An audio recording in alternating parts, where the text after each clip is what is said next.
All right, I'm now joined by Djene Bajalan, who leads production as a beloved member of the Gift and Argument Extended Podcasting Universe, but also by a new guest, Adnan Husain. Would you like to tell people who you are?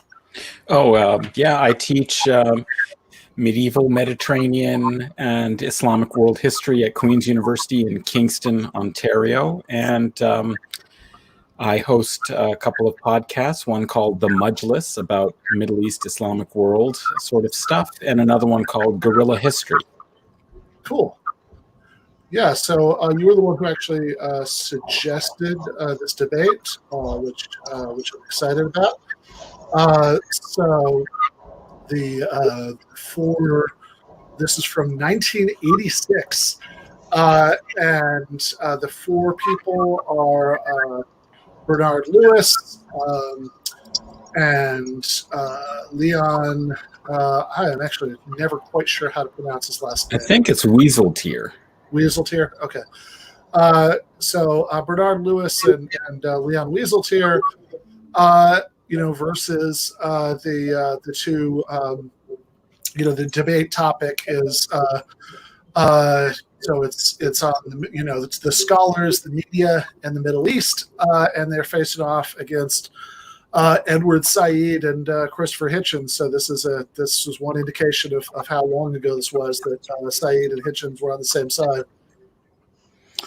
That's right. And that was one of the reasons why I thought it would be a good debate. I know from seeing previous editions of the Sunday night debate breakdowns that you have a fondness for Hitchens as a debater, and who wouldn't, because he's an elegant and witty character. But this is when he, before his turn to the dark side. And so it's kind of interesting to see, his relationship with Edward Said when he was a very big pro-Palestine figure, and even co-edited a book with Edward Said just a couple years later, blaming the victims, spurious scholarship, and the Palestine question. So it's a blast from the past, the good Hitchens. Fair enough. Djene, I muted you for a second because there was some feedback, but any thoughts about all this before we get started? Yeah, I mean, I think it's an exciting debate to watch. I think it's, it fits in with your oeuvre, Ben, which is Hitchology, and it's I think it's a good point on Hitchens' sort of development, because of course, as Adnan points out, there's the turn to the dark side. But I would always say that even when functionally Hitchens had become neoconservative in everything but name, he still maintained some of these views about the natures of conflicts in the Middle East and things like that, which makes him a kind of atypical thinker. And a lot of the people who he ended up agreeing with later on in life would still have been deeply hostile to many of his views, including sort of his perceptions of Middle Eastern society. I think it's very easy to call Hitchens a kind of Western chauvinist, and certainly I think particularly later on in his life he did say things that sort of rubbed people the wrong way. But I don't think he was the crude Orientalist that some people seem to want to portray him as, or as the crude anti-Muslim bigot that he is sometimes portrayed as. Again, he's problematic, but he's an interesting figure worth discussing, and I'm really glad Adnan reached out to us to discuss this thing. And also, I would say, Lewis is someone who I find quite interesting as well, because he's not, compared to the kind of people who set themselves up as Middle East experts these days, Lewis, he had some credentials and he had some knowledge, which I often think conservative thought has degenerated to a certain degree. We don't have the anti-communists that we used to have, and we certainly don't have the Orientalists that we used to have. Well, that's certainly true. I mean, he's a very learned figure. And that was one of the attractions here as well, is because he really is sort of the arch Orientalist who combined, the erudition in the languages, the texts, with a kind of public role. Now, I don't think he's as comfortable, in the glare of the spotlight as somebody like Edward Said. He's, not as quick on his feet. And I think he did his best, if you want to call it a good, his best work kind of in behind the scenes, in the corridors of power, advising governments and so on. But he was a very significant figure beyond the world of Middle East studies, because his article in the Atlantic Monthly, The Roots of Muslim Rage, I think it's from I forget exactly when and I think it was 1990 or 1991, was actually the inspiration for Samuel Huntington's Clash of Civilizations. And he took the title Clash of Civilizations from one of the subtitles of this Atlantic article, and he seems really to borrow very much this perspective that we'll hear a little bit about, I think, about the civilizational differences between Islam and the West that's so important to the entire body of Lewis's work. Yeah, and to Djene's point about Hitchens, I think that is true, that while Hitchens, did have that turn to the dark side, that, and he took like catastrophically indefensible, foreign policy positions, during the last decade of his life. It's also true that the way that he's sometimes that's sometimes talked about on the left doesn't quite match the messiness and ambiguity of his positions in that last decade. So I'm thinking like the sort of typical view that you often get is like, an extreme example of it is Tariq Ali in his book Bush and Babylon. He's got the appendix where he has this. I mean, and I enjoyed it as a piece of writing, even if I don't quite buy the analysis, where he talks about his friend, this radical journalist Christopher Hitchens, was one of the thousands of people who clearly died on 9/11 and was replaced by a neocon clone, and it's good.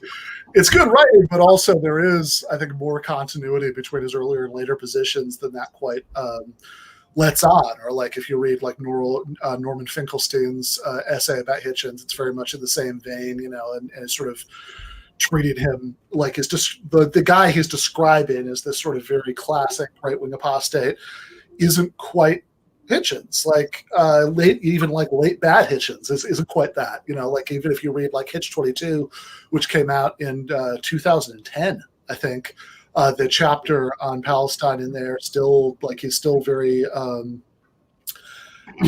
he's definitely moderated since 1986. No doubt about that, but he's definitely not singing the same tune on Palestine that like most of the people he was politically allied with in other areas would. Yeah, that's probably true. I think, there's a recent biography, Places of Mind, A Life of Edward Said by Timothy Brennan, a former, a colleague, but also a former student in English and comparative literature. That's quite good. And it actually does mention a couple of things about the relationship that Edward Said actually kind of hung on to this relationship with Hitchens until almost the last possible moment, whereas most of his friends and associates around him really thought that Hitchens had been moving and was a little bit of, a self-interested person that would drop people when they were no longer useful to him. Now, that doesn't mean he wasn't principled on some level on the Palestine position, that he maintained some consistency, but obviously these are complex people, and Hitchens shouldn't be caricatured. But I think by the end, Edward Said didn't feel that he was a real friend anymore. No, for sure. I mean, I think that the way he, after when did Said die? 2003. Okay, yeah, and I think like it was pretty. I think it's pretty soon after 9/11 that they fell out. And they also had some falling out over before, like as I've mentioned before, Hitchens' sort of interaction with the Iraqi Kurdish movement, had a big effect on him. His journey to Kurdistan in '91. I see that as being one of the critical points about in his pivot and his road to supporting the war on Iraq. But they had disagreements because Edward Said was he basically supported the Iraqi line on the chemical weapons attacks on Iraqi Kurds, and to the end of his life, he denied that Saddam Hussein had used chemical weapons on the Kurds, and that had been an issue that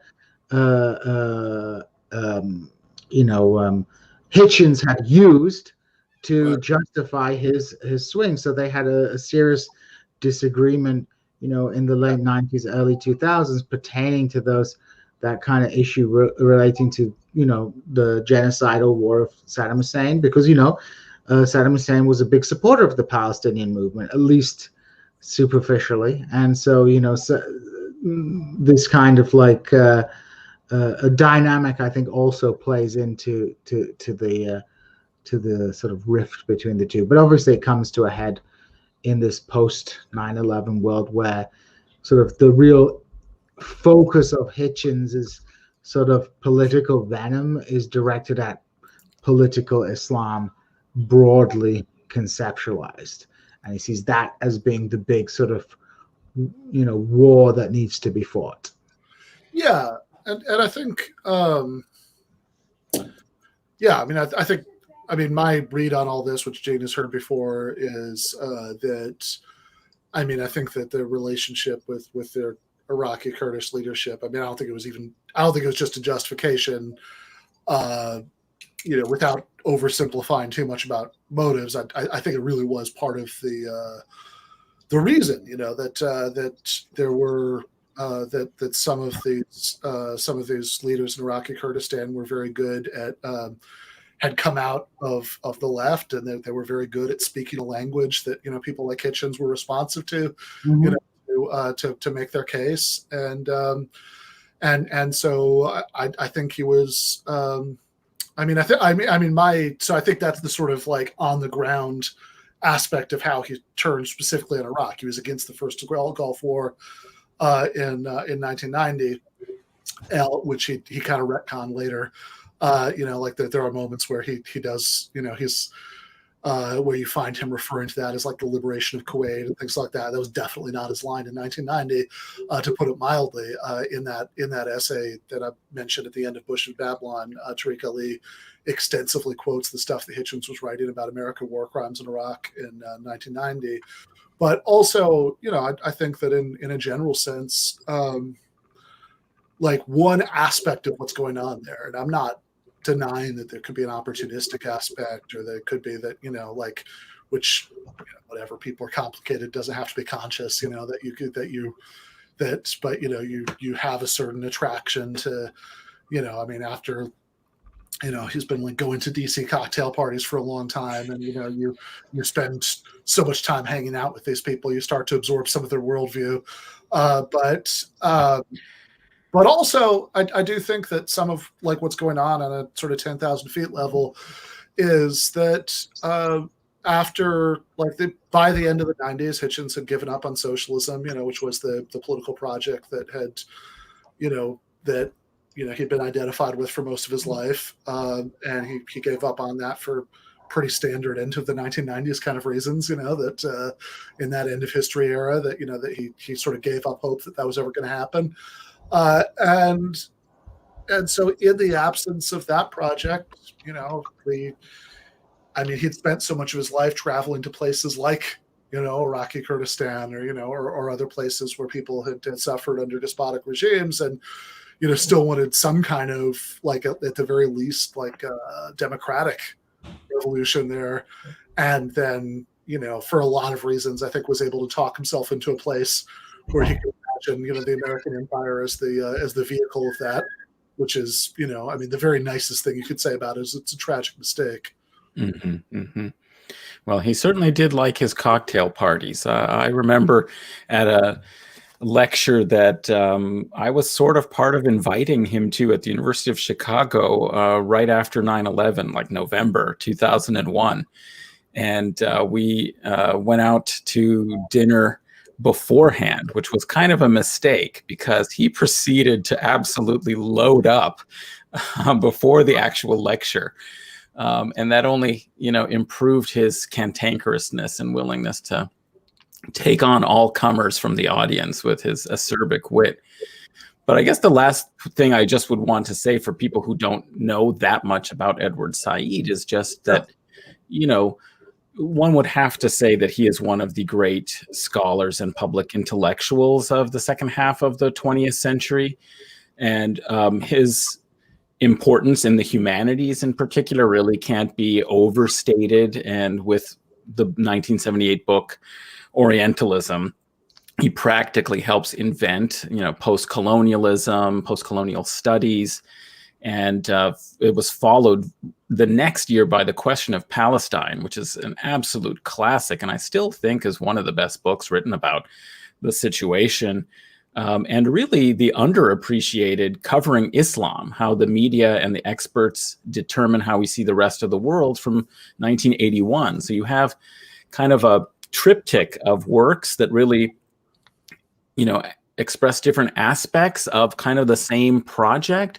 And it's really underappreciated, that last book, because I think it doesn't talk about Islamophobia, but that's essentially what it's doing. And it's really looking at Islamophobia in contemporary culture, news reporting, the media.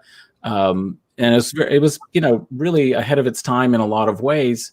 And I think that's really behind this debate. Of course, there's Orientalism, Question of Palestine, but the way in which this debate is framed as scholars, media in the Middle East is really a response very directly in some ways to the charge that the media, doesn't know how to cover Islam, and that it's got these biases, and that the scholars are really complicit in this misimpression. Instead of educating the public, they're miseducating the public. And so I think that's a useful frame for people to know. So I hope it's not such a parochial, and boutique debate, because it's like about Middle East studies and scholars, but there are these larger issues, and his work really did have a big impact that's worth kind of reassessing now at this point. Well, with that, let's watch some of the debate.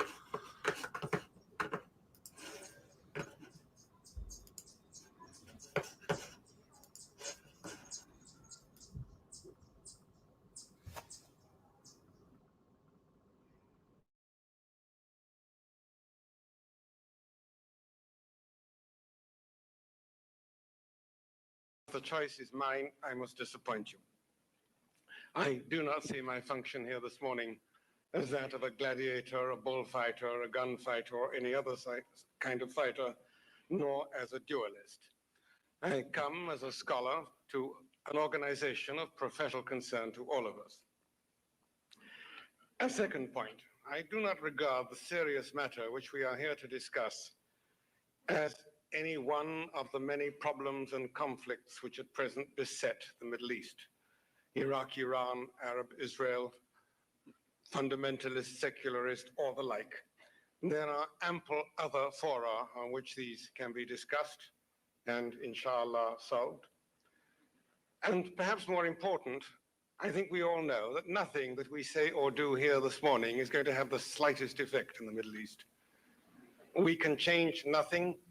We can't even change each other's opinions, as we know from long experience. What we can and should discuss is ourselves, our own role, our own duty as scholars, our duty towards our discipline, towards our colleagues, towards our students, towards the media, and beyond the media, towards the general public. That is something which concerns us directly, and where what we discuss, what we decide, can indeed should determine how we conduct ourselves in our professional vocations. Our duty being to communicate what we have understood to others. In principle, of course, this problem, this duty would be the same, whatever the third term might be, the sequence the scholar, the media, and the Middle East. In principle, it should be the same whether we substitute the Far East or for the Middle East, the Far West or the Middle West or India or any other part of the world, in principle. In fact, of course, we all know that it is different. And the Middle East in particular is different for two reasons, which I may mention here. One is that it's our region. It's the one with which we are concerned, all of us professionally, many of us personally, in a variety of ways. And there is another reason, which I think is in a way more important and also rather difficult, and that is that the Middle East as an area of study for scholars in the Western world presents peculiar problems different from those of most other areas. It is different from the situation in which we study a part of our own society. And that, I think, is self-evident. It is also different from a totally alien society, at least in its earlier history, its form of civilization.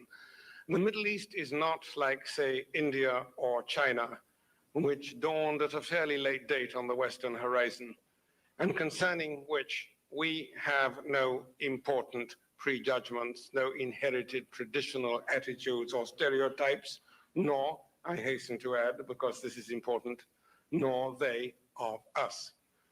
The connection between the Western world, which for this purpose extends from California to the Soviet Union inclusive, relations between the Western world and the Islamic world go back to the very beginnings of Islam and have been shaped by a whole series of events, and more particularly by the seesaw conflict between the two worlds over 14 centuries. This similarity in some respects, difference in others, makes it tempting and dangerously easy to go astray. We are dealing with a society in many ways akin to our own, quite apart from the general humanity which we all share.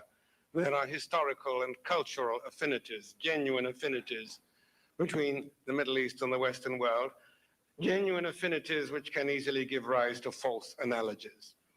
A simple example. We may try to explain things to those who are not familiar with Islam by saying the Quran is the Muslim Bible, Friday is the Muslim Sabbath. You must have heard these statements often enough.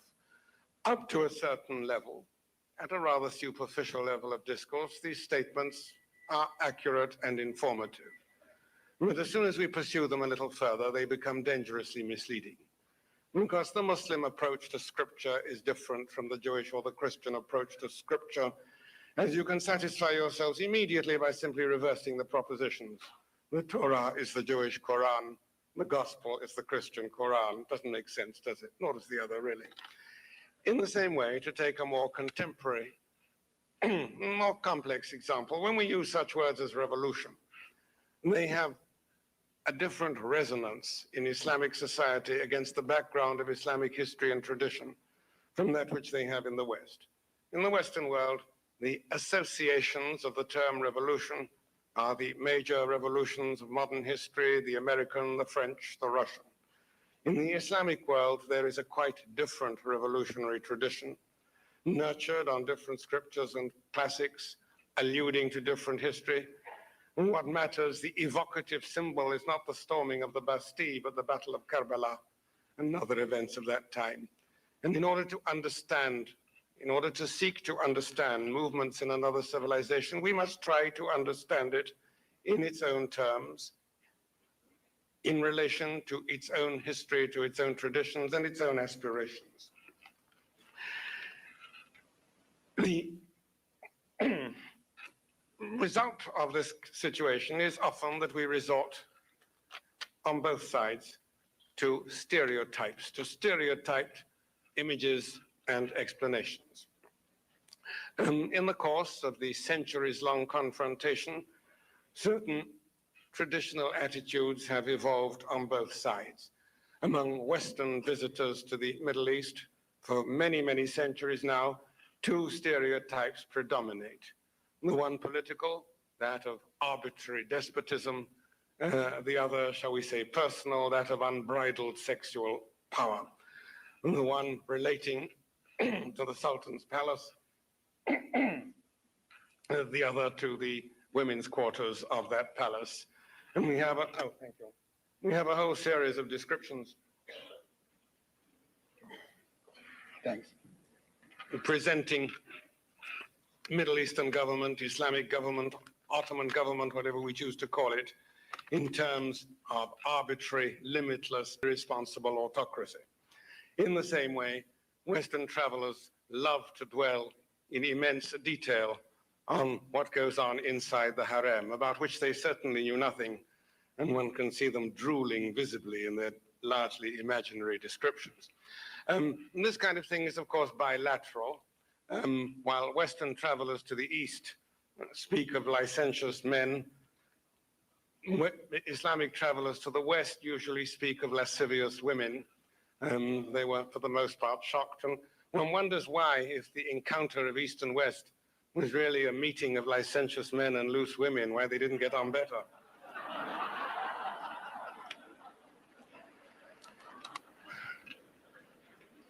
The answer to a stereotype is not, of course, a negative stereotype.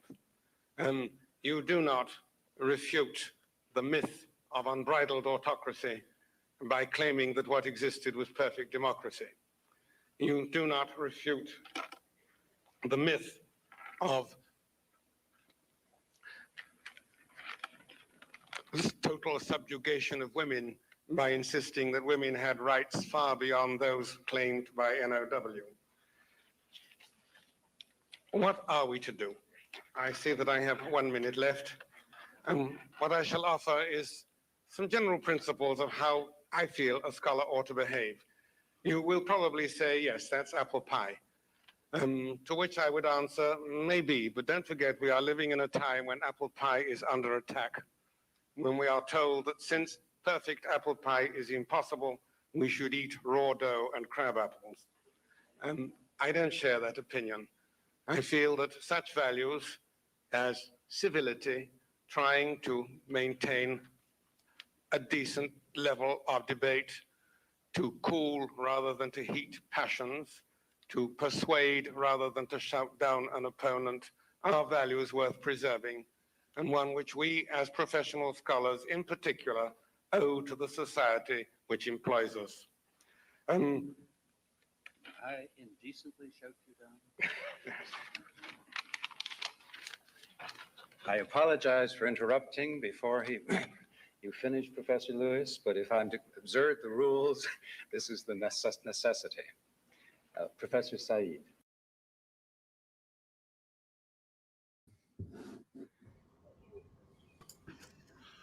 All right. Bernard Lewis, somebody tell me what he just said. That apple pie is under attack. We're going to be forced to eat crab apples and raw dough. I mean, this was a bizarre. This opening statement was really quite a letdown. When I first saw, I was expecting the boogeyman, the arch Orientalist, and this was, pretty poor, I think, in terms of argument, and also sort of bizarre. That attempt at the joke of why, if these stereotypes about one another were actually true, they wouldn't actually get along better because you'd have lascivious women and libertine, libidinous men or something like that. You could see that he was really enjoying working up to that, but he sort of stumbled on the build-up because he was too excited about this great joke that he was going to uncork. But I think the bigger problem here is that it's just such a tissue of very, pat and simplistic argument. Like, for example, this point about how there are analogies that are potentially dangerous. Like, you could see similarities, but don't be fooled. They're not actually about the same thing. And his suggestion about how ludicrous it would be to take these analogies very far is to reverse it. And he says that,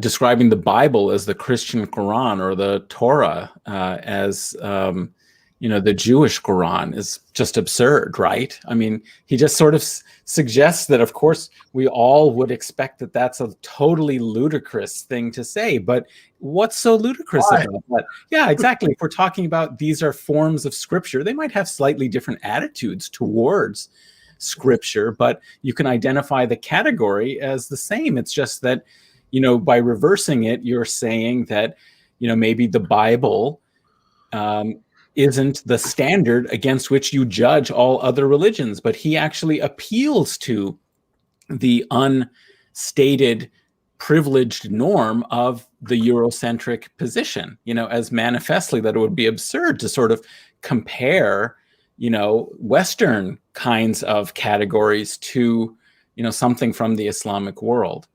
And, I think it really just speaks to the unspoken assumptions that are part of his logic. Yeah, I mean, I think, at the end you get a kind of appeal to civility, and it's quite evident why he finds this insulting, because as somebody who was who came up through the British education system, who was a professor at the School of Oriental and African Studies, and who came out of an intellectual tradition which prized itself perception as being objective. Edward Said's Orientalism, which is a deeply problematic book, and I have numerous criticisms about that book, but what it does get right is that it highlights the ideological preconceptions and the prejudices that shape the study of the Middle East. And I think this is a sort of a kind of attack that someone like Bernard Lewis would feel very keenly. It's a personal. It's an attack on their objectivity, an attack on their perception of how they engage in scholarship. And what is striking is that not every observation that Lewis is making in the right context is a bad observation. Stating something like the he doesn't give this example, but calling the ulama the priesthood of Islam on one hand makes sense, but in another hand it kind of it can be more problematic than you might at first think, because their function is slightly different in the hierarchy and things like that. So he makes observations like that I think in the right context would be important observations when you're saying, well, don't try and compare the position of the Quran to that of the Bible precisely. There are certain differences and things like that. But obviously, and this is one of the characteristics of Orientalist scholarship, it takes those kind of structural and ideological differences and then heightens them to some kind of metaphysical level in which this difference represents some kind of profound sort of profound chasm between these two civilizations, when they're merely the difference between sort of how different religions are organized. And the kind of final point I make is he comes up with a kind of totalizing notion of the Oriental mind. Like if you talk about revolution in the Middle East, what will come to your mind is Karbala, the Battle of Karbala, which is utter nonsense.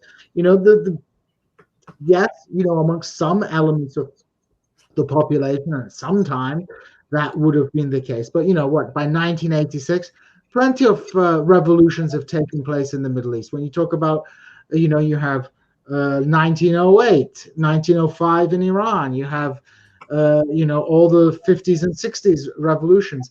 They name Sadr city in Baghdad, its original name was Al Thora, the revolution and things like that. So it's these kind of trite observations where, like, yes, if I was looking at sort of mid-19th century literature in Arabic or Turkish, I might say, when they, the resonance of the word revolution might have some different meaning there. But Middle East is right next to Russia, right? They knew there was a Russian revolution. They knew, so like you have this kind of notion that these people are somehow hermetically sealed from the rest of the world, and language, doesn't take on different meanings to different elements of society and different political traditions. And he should know better. He was an expert on Turkey, and the generation of the 70s, half the kids were called devrim, which means revolution. And so, and revolution in the Western Marxist sense. So there were large elements of the population who had internalized modern notions of revolution. And even our modern notions of revolution in the West, they're not the original meaning of revolution. That was a meaning that emerged after the French Revolution. So, there's a kind of both at the same time. He demonstrates a kind of deep historical knowledge, but also at the same time a complete naivety and ahistorical form of thinking that is one of the key useful insights I think Said makes about the Orientalists and their approach to the discipline. Yeah, I mean, I was thinking earlier when Adnan was talking about Orientalism, about if people read the Catalyst, which is like Jacobin's sort of quasi-academic journal, there's a article in, I don't know, the last issue, the issue before it, one of those by Vivek Chibber, that is sort of looking back on Orientalism and is in some ways I mean, it's a critique of it, I mean, Chibber's at least in the ways that would matter for this discussion, a fairly orthodox Marxist, and he kind of takes Said to task for sometimes doing the correct thing and sort of saying that, that Orientalism is something that crops up as a justification, for colonialism, and sometimes acting as if the causal relationship is the other way around, which I think is a fair criticism. And this wasn't his specific criticism. This criticism was made by Sadiq Al-Adham in the early 80s, almost immediately after Orientalism came out. And Said basically kind of was pretty pissed off about it because I think they were friends, and Said was very sort of vainglorious, didn't like criticism that much because obviously he got a lot. But yes, like Marxists have been criticizing Orientalism for this, for like in a very, very, if you want to talk in orthodox Marxist terminology, Orientalism is idealism. It's an idealist conception of you have to get the best out of Orientalism. You have to turn Orientalism on its head, because Said's causality, I think, is wrong, and his sort of transhistoric notion of what Orientalism is wrong. I don't think you can draw a direct line between the writings of the ancient Greeks and someone like Bernard Lewis, right? I think there's a fundamental break in there, and that break is imperialism and capitalism. Yeah, I mean, I think that the point that Chipper makes, as you say, drawing on a long history of these criticisms, some of which he mentions in the article, is that, yeah, I mean, in some ways, some of that actually mirrors like what Said is rightly criticizing. Since it treats this like really disparate, history as if it were kind of a unified block, so there's a kind of, Occidentalism maybe there that's that you could criticize him for, and it is the sort of thing that we rightly criticize reactionaries who prattle on about Western civilization for, right? That the idea that there's this culturally unified thing, going from ancient Greece to well, I mean, or God, it's like we got the 1980s version, California to the Soviet Union. It's just a thing, that's which, like the Soviet Union, which, included predominantly Muslim republics. Yeah. Which makes that particularly weird. Well, I think in this case, I mean, Djene is absolutely right that Sadiq Al-Azam was very critical, and they were close friends, and they really fell out over his critical 40-page critical review of Orientalism. And but there were other leftists who did criticize. I think Ijaz Ahmed wrote a really excellent essay in a collection, In Theory, that also really tried to recover Marx. And one of the objections people had is that he was throwing Marx into this same soup of the whole body of Western approaches to regarding, the non-Western world. And of course, any Marxist is going to object to, the position that Marx had on characterizing non-Western societies as being distinguishable from, some of these right-wing racists that, he was also talking about, Ernst Renan and people like this. So that's always been a pretty fair criticism. I think the thing with Said is that, it is sort of a base superstructure kind of question. And he definitely, as a scholar of literature, is trying to find his way of thinking about culture and language as having, some agency in shaping action. I think he was not trying to be, I think he was aware of falling into pure idealism, Right. But he's kind of looking to people like Raymond Williams and Country in the City and, Gramsci's work to try and think of. And that's why he takes a very geographic sort of language. He likes this sort of idea of the war of position in hegemony and so on. But there are deep flaws in it. But I think the question here for Lewis is that he knows that the shoe fits on some level. And so that's why he mentions these two major stereotypes. He kind of has to acknowledge that there has been an overarching, almost hegemonic characterization based on these key concerns that, they don't understand freedom, because they're used to autocracy. It's Oriental despotism. That's one of the key kinds of things that Said does talk about in Orientalism. And on the other hand, there is this kind of so the East is sensuous and cruel, right? So it's the Oriental despot and it's sensuous, it's just the harem. And you can see that Lewis has to acknowledge that those themes are really present. But what he does is he tries to say, these are caricatures of Western travelers, and I'm a scholar. So yes, there is this popular view, but this is really a caricature. Scholars don't do this. But the question that he leaves unspoken here is like, well, what has he ever done in any of his work to confront or break down any of these stereotypes in his own public writings or media interviews?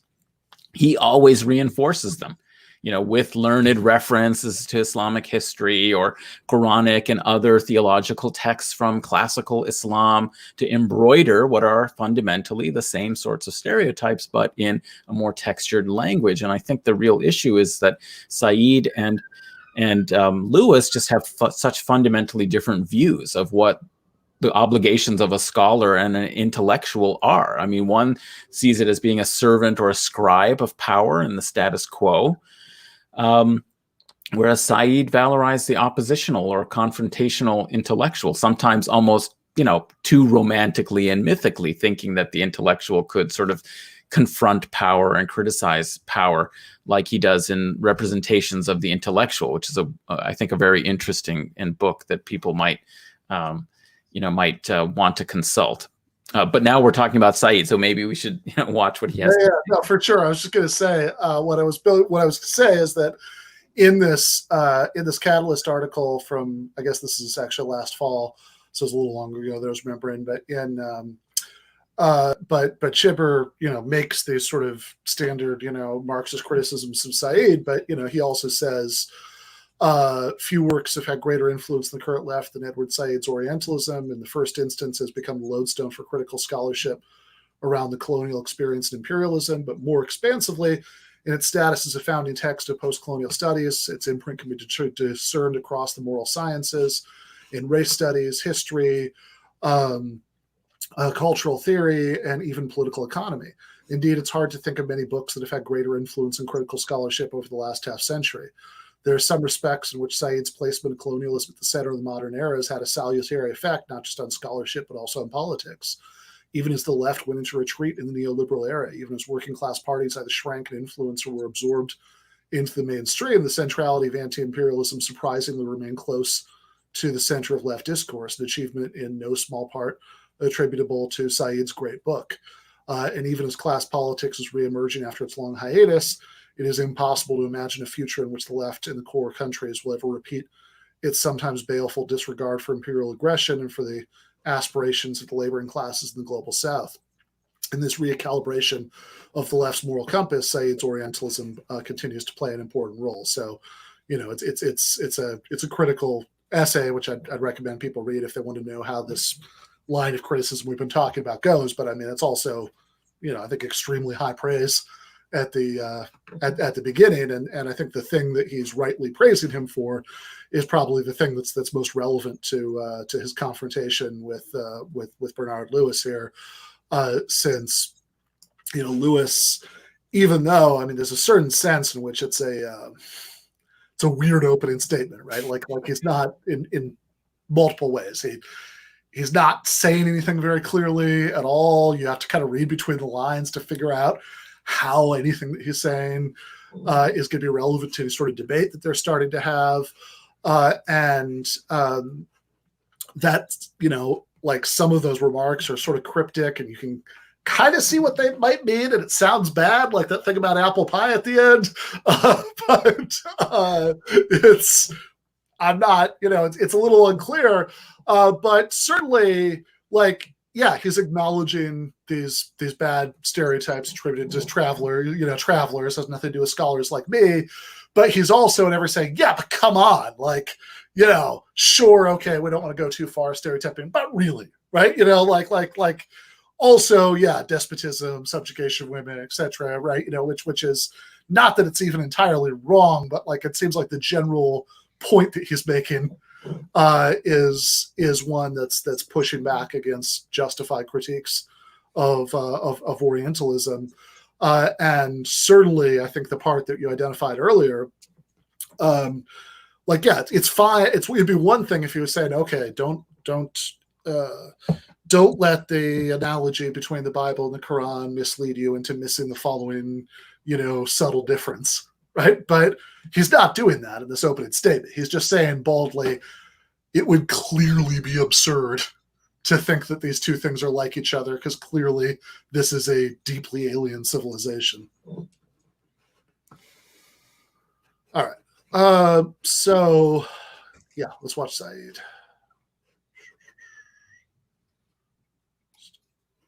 Share video file.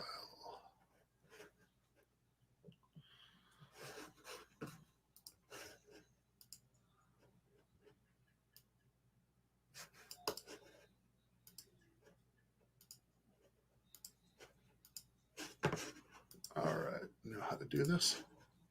There we go.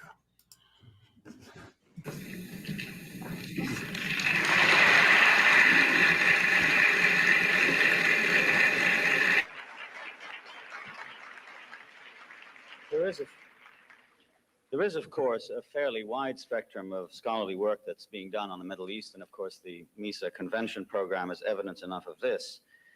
Yet scholarly work in this, as in all other fields, is limited by contemporary social, political, economic, that is, contextual actualities.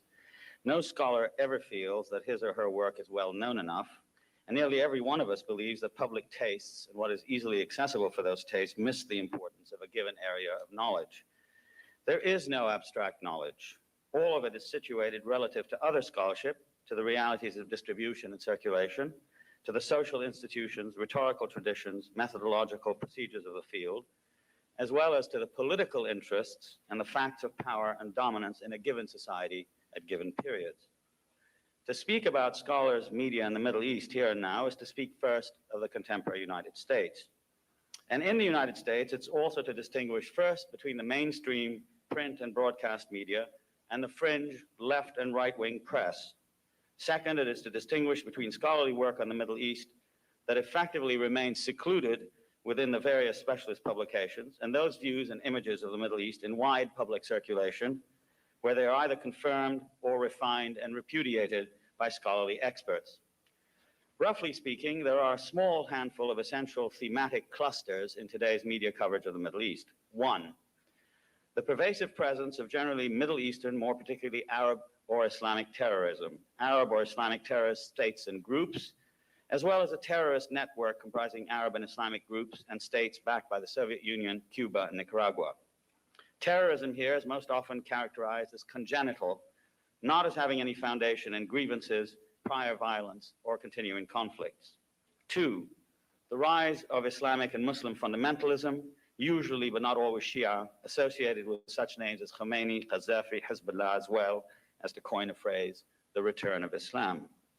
3, the Middle East is a place whose violent and incomprehensible events are routinely referred back to a distant past full of ancient, tribal, religious, or ethnic hatreds.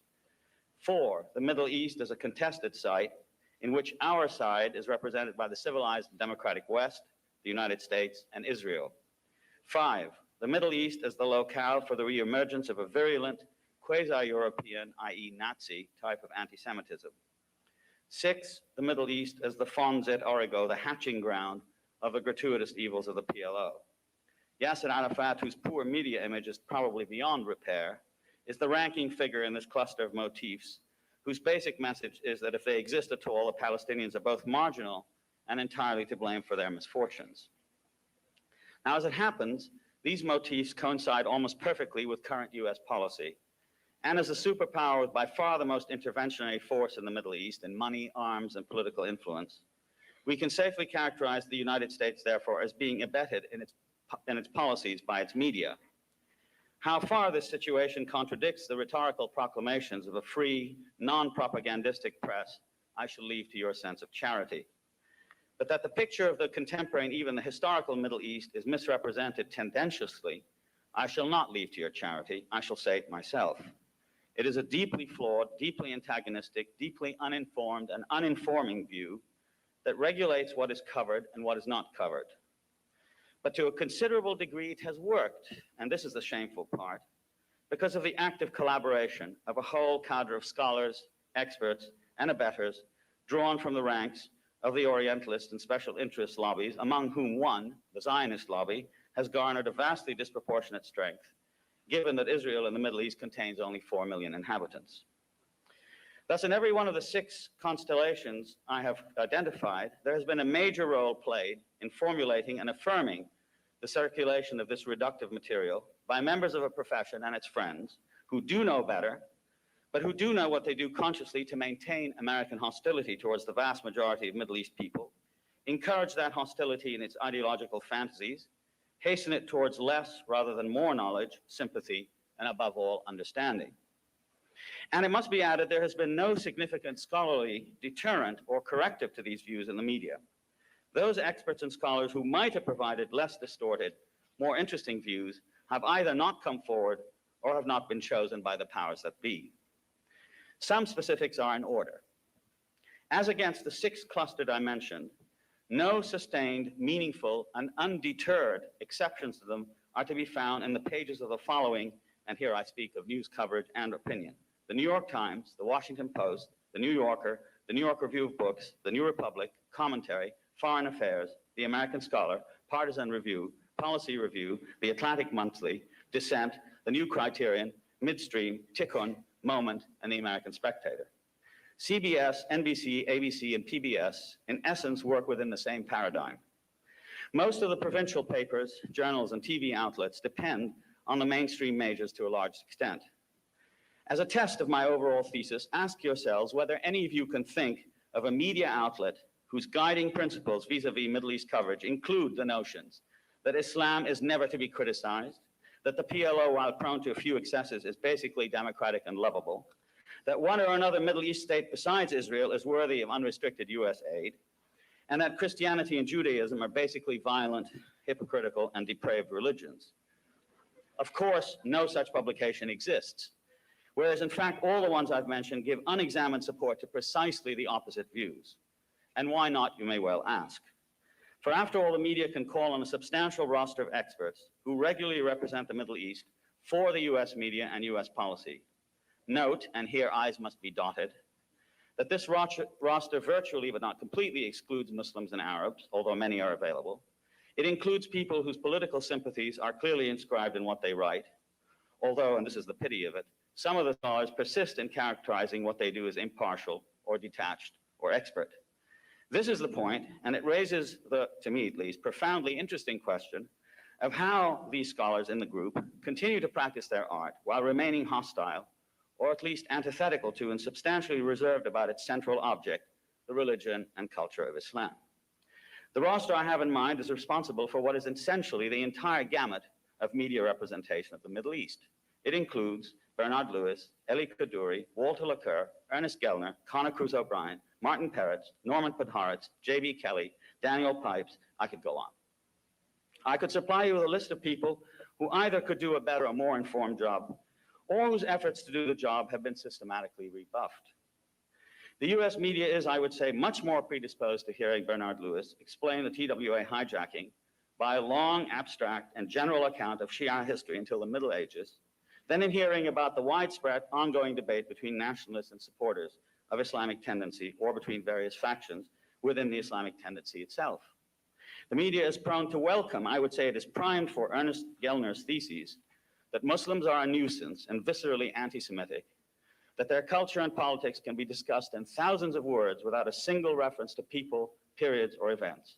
Then they are in discovering whether there is a significant correlation between assertions about Islam based exclusively on classical texts on the one hand, and on the other, what Muslims in various countries belonging to various classes, different genders, and differing social systems actually do. Never are polls done by Arabs and Muslims cited. Never are the old cliches that Islam is a political religion and that there's no distinction between Islam and Islamic life ever violated by history, reality, events, people, or production. Obfuscation is one thing, active insinuation quite another. Why do learned Orientalists lend their authority to a symposium on terrorism edited by the Israeli UN ambassador, if not as Orientalists, to connect Islam directly to terror? And why, out of all the prodigiously complex, even painful realities in the 150 million strong Arab Islamic world and its history, do classical Orientalists find only Islam's poor knowledge of Europe and its anti-Semitism to discuss? Why are poetry, plays, novels, novellas, and essays never discussed? What has Islam become but a crudely and indiscriminately represented bogeyman certified by the Orientalist? Aside from the fact that expert scholarship of this kind, now in full view of readers of the New York Review, the Times, and commentary, has no counterweight to oppose it, it is on its merits a disgrace to the world of intellectual production in the social sciences or humanities generally. Why is it that no prominent Africanist, sinologist, Indologist, or Japanologist speaks in this patronizing and deflating manner? The answer to conclude is that scholarly expertise on the Middle East has paid a very high price for its entry into the mainstream media and the halls of policy. It has sacrificed information on what goes on in the Middle East, Israel included, almost completely. It has sacrificed understanding and compassion totally.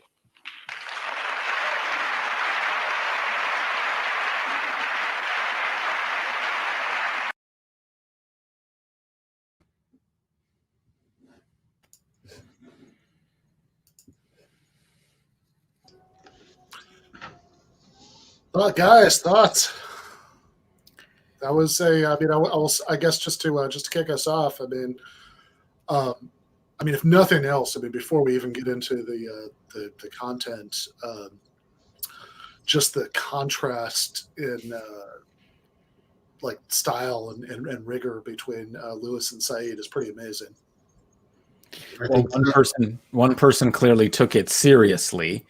I think Bernard Lewis may not have wanted to be there. I don't think he wanted to be doing this as much as, Said obviously had just written a book not too long previously on precisely this topic. So he's just taking it very casually, Lewis, it seems, and making these sort of pat appeals. But I think what was effective here, to my mind, was that he named names. I thought that was really this is an academic conference, so to go up and then, actually name names. Now, some of them are more journalists than they are scholars, but he did name some serious scholars.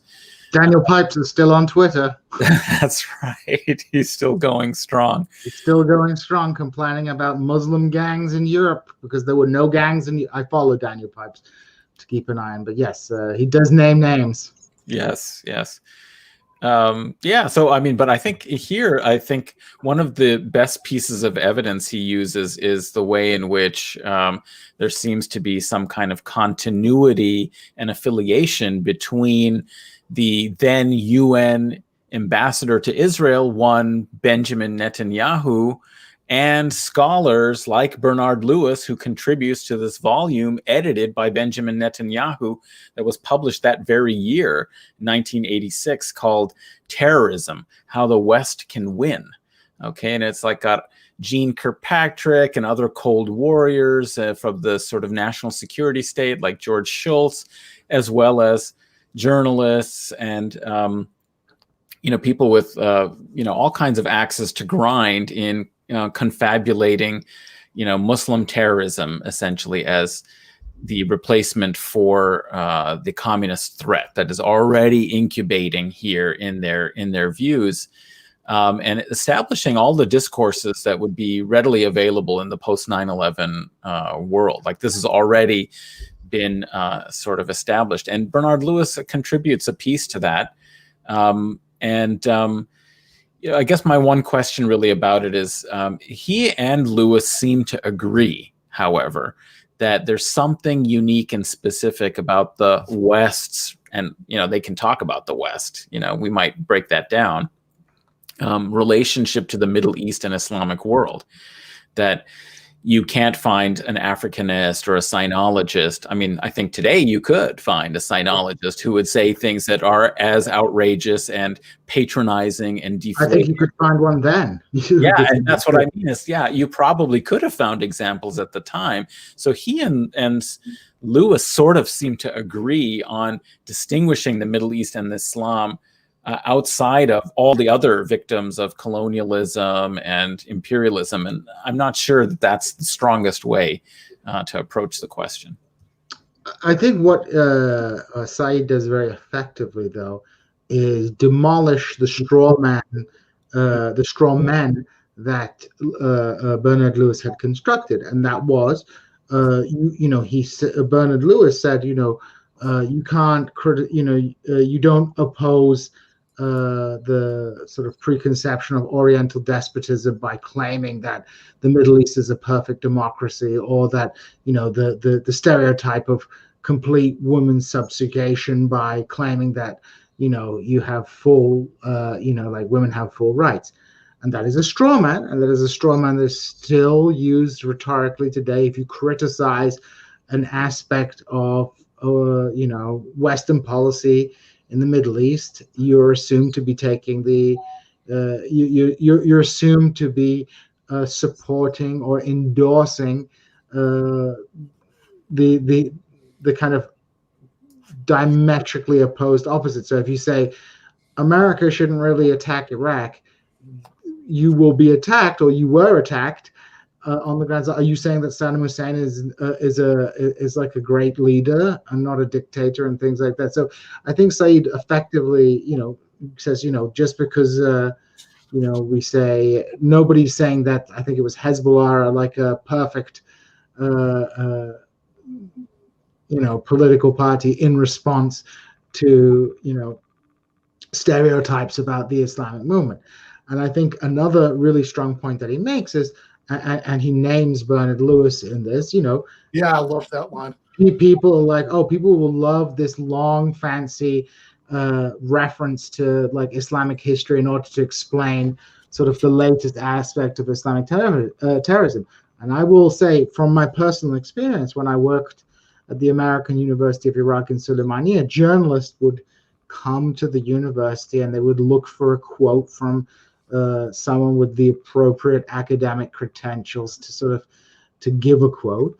And what they wanted me to say was very rarely what I would say. And what they would want me to say is to talk about how sectarianism and ethnic conflict in Iraq was ancient and went back centuries, when I would be like, well, you need to go back to 2003 to understand it. They'll be like, no, well, can you go back before then? Well, it's relevant, but it wasn't what they were looking for. The narrative they want is this kind of big think, longue durée kind of story that they can, put these conflicts down to time immemorial problems between different communities. And a final point I would make is Bernard Lewis got so butthurt by Mesa that he and Fuad Ajami, Fuad Ajami was Fox News's famous Muslim and was actually one of the, before he died, one of the directors of the American University of Iraq and Suleimania. They went and set up their own rival Middle East Studies Association, which has a load of money. I always keep thinking, like, I need to write one of those proposals that, to get, the $3,000 to go to the pro-Israel, because Mesa has a lot of problems with it, but, it is what it is. But they created basically a right-wing Mesa because they got sick of people calling them Orientalists. And also, by the late 90s, at least within the academic, at least within Middle East studies, and I would very much want to point out here, when I say Middle East studies, I'm not talking about the whole of academia. I'm just talking about this small corner of academia. And this small corner of academia, apologetics for Israeli human rights abuses are not really as acceptable as they used to be in the past. So, that's problematic. In other, you can still get canceled for being too vociferous in your opposition to Israel and things like that. But within Mesa, I would certainly say, like, there's a much more anti-Zionist elan than it is today. So there's a couple of factors. But yes, Lewis was one of the prime movers and shakers who attempted to secede from Mesa in order to create their own institution because they lost control of their own academic guild. That's right. It's called ASMIA, and they do offer fellowships and support to go. So they are well funded. I was going to say at the outset that actually you couldn't have had this debate today because those people wouldn't have been there at Mesa because things have changed. And I think to what Djene is saying is that I think also the field has changed, not only this conference, and the culture around it in academia, but there are also, at the time in 1986, there were some Arabs and Middle East who were academics in the US or North American Academy, but they were by far the minority, I would say, overall. And that has changed dramatically, with a lot of, people from the Muslim world or Arabs of, either, coming and studying in North American institutions or European institutions and getting jobs and staying there, or from the diaspora second generation of people who immigrated in, the post-1965 change in immigration policy that allowed, people from all over the world to come. And that has had a huge effect. At the time that Bernard Lewis was, the doyen at Princeton, there weren't really that many people from these regions to contest what he was saying and say, well, look, how come you don't pay attention to what's happening now, what people think now, and you only refer to Islam and as a consequence, Middle Eastern history as some continuity with classical sources in this unchanging manner. And that's one thing that was very important, is that while Lewis was a policy expert advisor to so many U.S. administrations, his way of explaining things was really to go back to, the first fitna, the first civil war and the generation after the Prophet's death, or this, Karbala martyrdom in Shiism, and to try and explain contemporary events as fundamentally expressive of religious, events or doctrines and ideologies from the 7th or 8th century.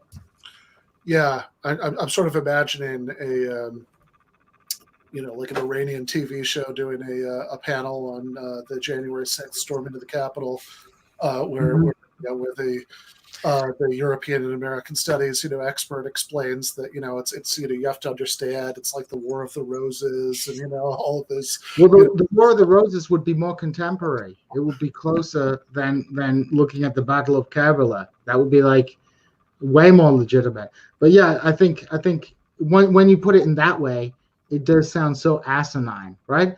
It sounds so simple, so simplistic. Even if you put it in direct terms, like, oh, we need to understand, the conflict between Germany and Greece following the economic crisis in terms of the split between Catholicism and Protestantism and the Greek Orthodox Church.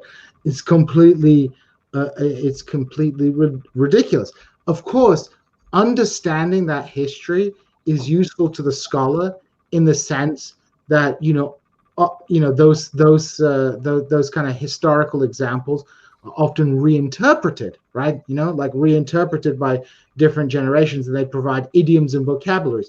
Just as one of my colleagues, John Graham, who's a historian of the American West, points out, because he's from an evangelical tradition, he often picks up on things that people who are not from that tradition won't pick up, because in the 19th century, a lot of the rhetoric which is related to the modern conditions were framed in biblical terms, right? And of course, in the Middle East, you frame things in Islamic terms. But that doesn't mean the source of the conflict are those conflicts. It's merely that's the idiom of language. And I think this is the sort of problem with the Orientalist conception, is that they buy into things at face value. They have this kind of very Rankian, approach to history, where you read the sources, and these chaps were good at the languages, they understood the languages, but then you don't contextualize them. And I don't know, Adnan, do you ever face this problem? You have your undergraduate students and even your graduate students who will write an essay on some contemporary issue to do with Islamic history, but then they'll start quoting passages from the Quran. It's like, bro, this is nothing to do with anything we're studying. You quoting a passage from the Quran in your essay about, political reform in the Ottoman Empire in the 19th century is not a primary source.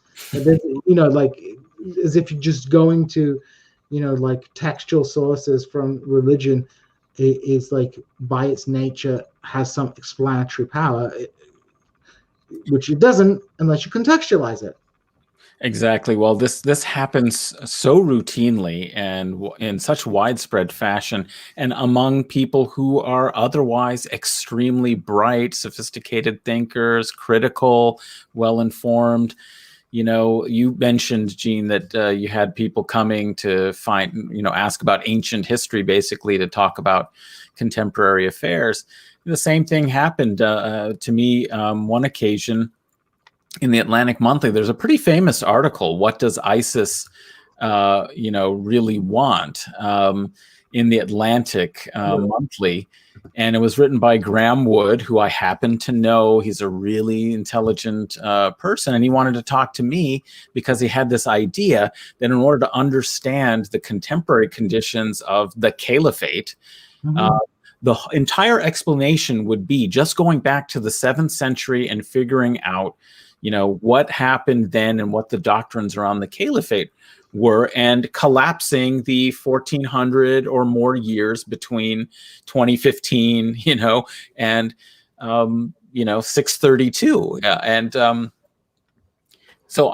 So I was consulted on this sort of deep background, and I kept trying to say, yes, I can tell you about this history, but these are ambient doctrines. They then have to be contextualized, and people reinterpret these things, but when the article came out, it was absolutely a mishmash of the classic, or it's like it could have been written by Bernard Lewis. And so despite the time that's passed since 1986 with this debate, there's still so much work, to do, which is one question that I have about what Edward Said was saying, which is how much of a difference would it really make if you had scholars there is if it's not consonant with U.S. sort of policy and power, how much difference really is it going to make to have one or two scholars making these points in public media? He seems to have a pretty optimistic view or idea that the scholar, the academic, will be able to somehow make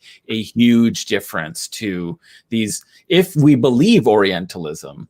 You know, his thesis, you know, if it's from Herodotus to yesterday, you know, a couple of scholars on, you know, PBS, McNeil-Lehrer report, you know, I'm dating myself, but how is that going to overturn, if it really is this huge discursive formation that's transhistorical and absolutely central to the identity of the so-called West and of contemporary U.S. policy as a neo-imperial, neo-colonial power?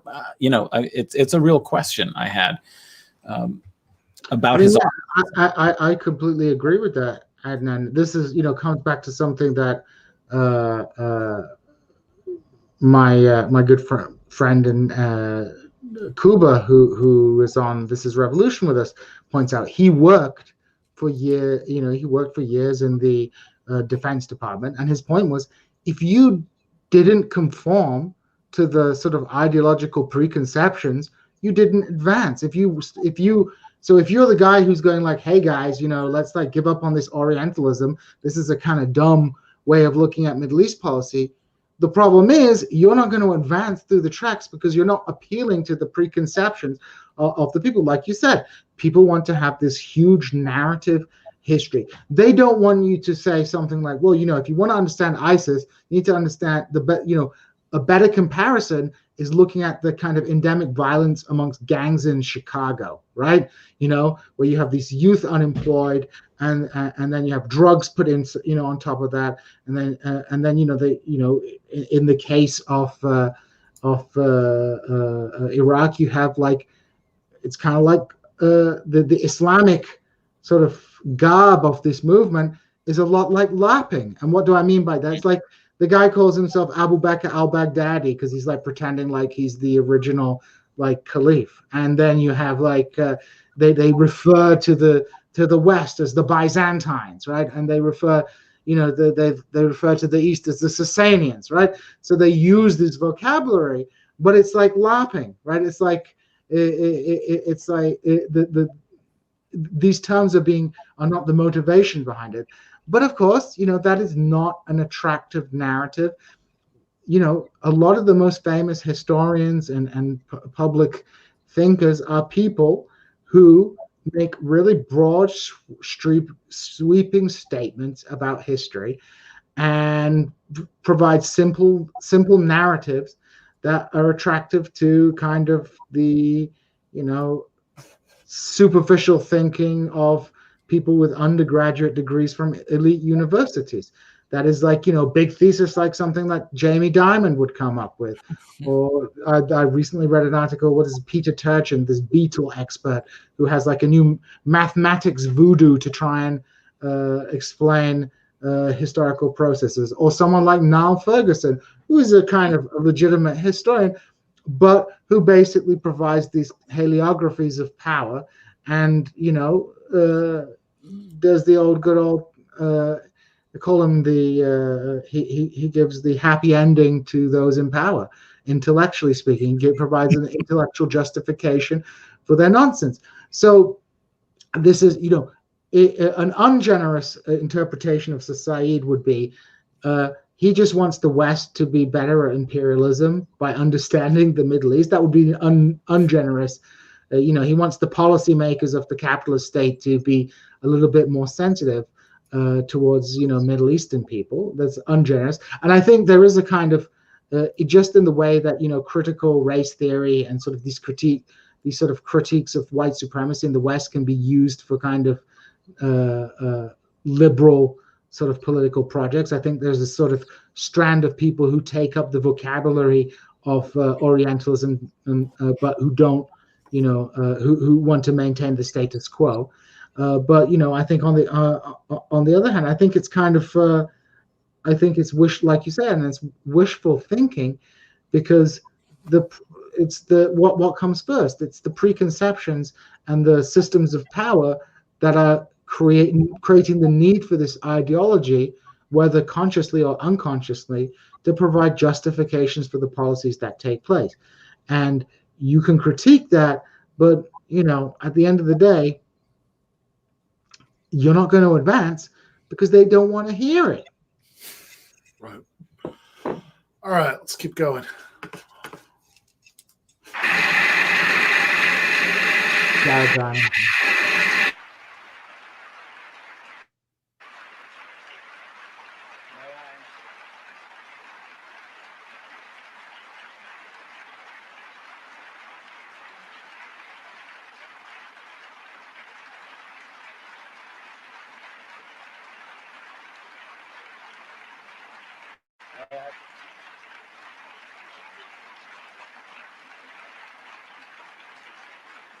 May I call the group to order?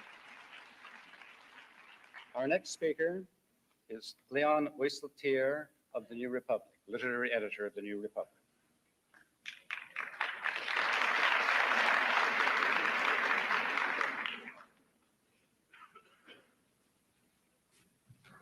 For my sins as a scholar, probably, I've been forced to live among journalists for the past 4 or 5 years of my life. So it is largely about journalists that I wish to speak.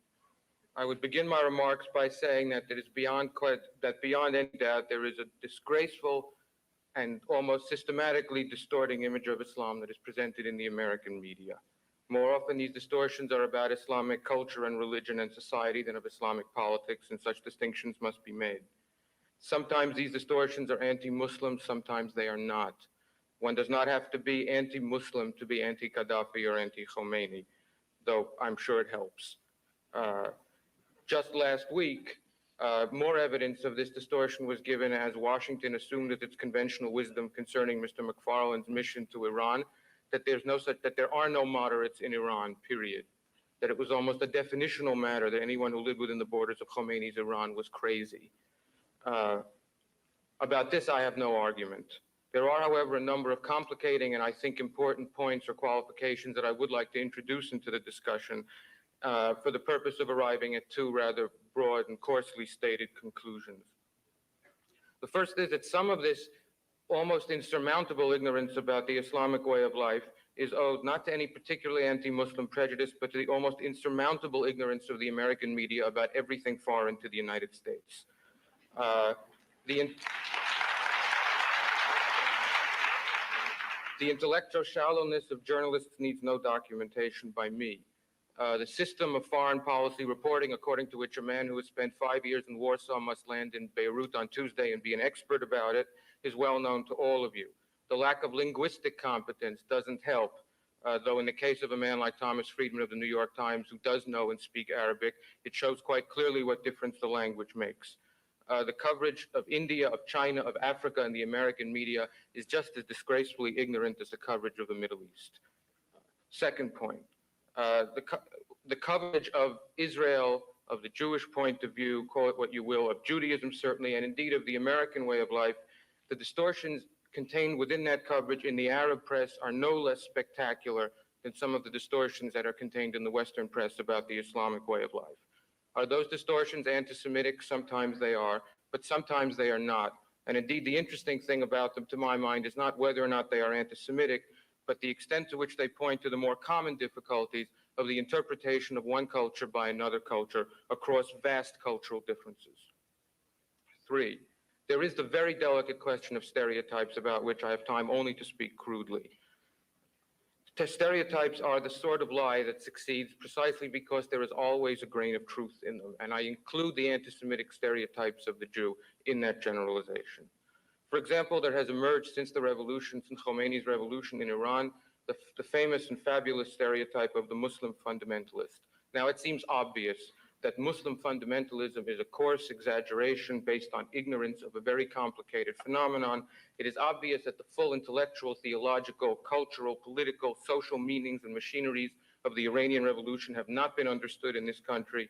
And yet, the stereotype of the raving or radical Iranian Shiite fundamentalist student was a stereotype that was created by a kind of collusion between those students themselves and their leaders and the Western media.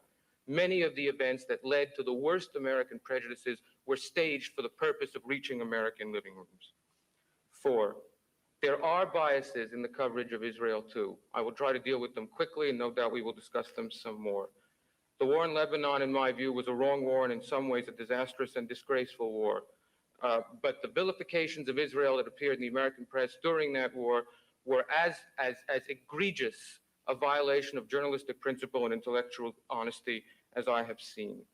Second, on the question of the West Bank, it is the common prejudice of the American media that Israel should vacate all or most of the West Bank as soon as it can. This is a prejudice that I happen to share. It is a prejudice that I'm sure most of you happen to share, and for that reason it is a prejudice that we do not find particularly offensive, but it is nonetheless a prejudice. 3, on the matter of the coverage of the Palestinians, this is a rather complicated question. But one thing it seems clear to me on the basis simply of reading the American media, and that is that the notion that the Palestinian people, by this late date, by November '86 or wherever we are, have been erased or made invisible seems to me perfectly ridiculous. Which intelligent reader of the American media does not know that the Palestinians are a stateless people, that they were occupied in 1967, that they live under occupation, that they have lived for generations in camps and shanty towns, that they are as unwelcome in the Arab world, indeed probably more unwelcome in the Arab world than in the Jewish world, that a resolution of the Arab-Israeli conflict probably depends upon a solution of the Palestinian problem, and so on. All this seems to me not only unknown, but to have reached the status of cliche.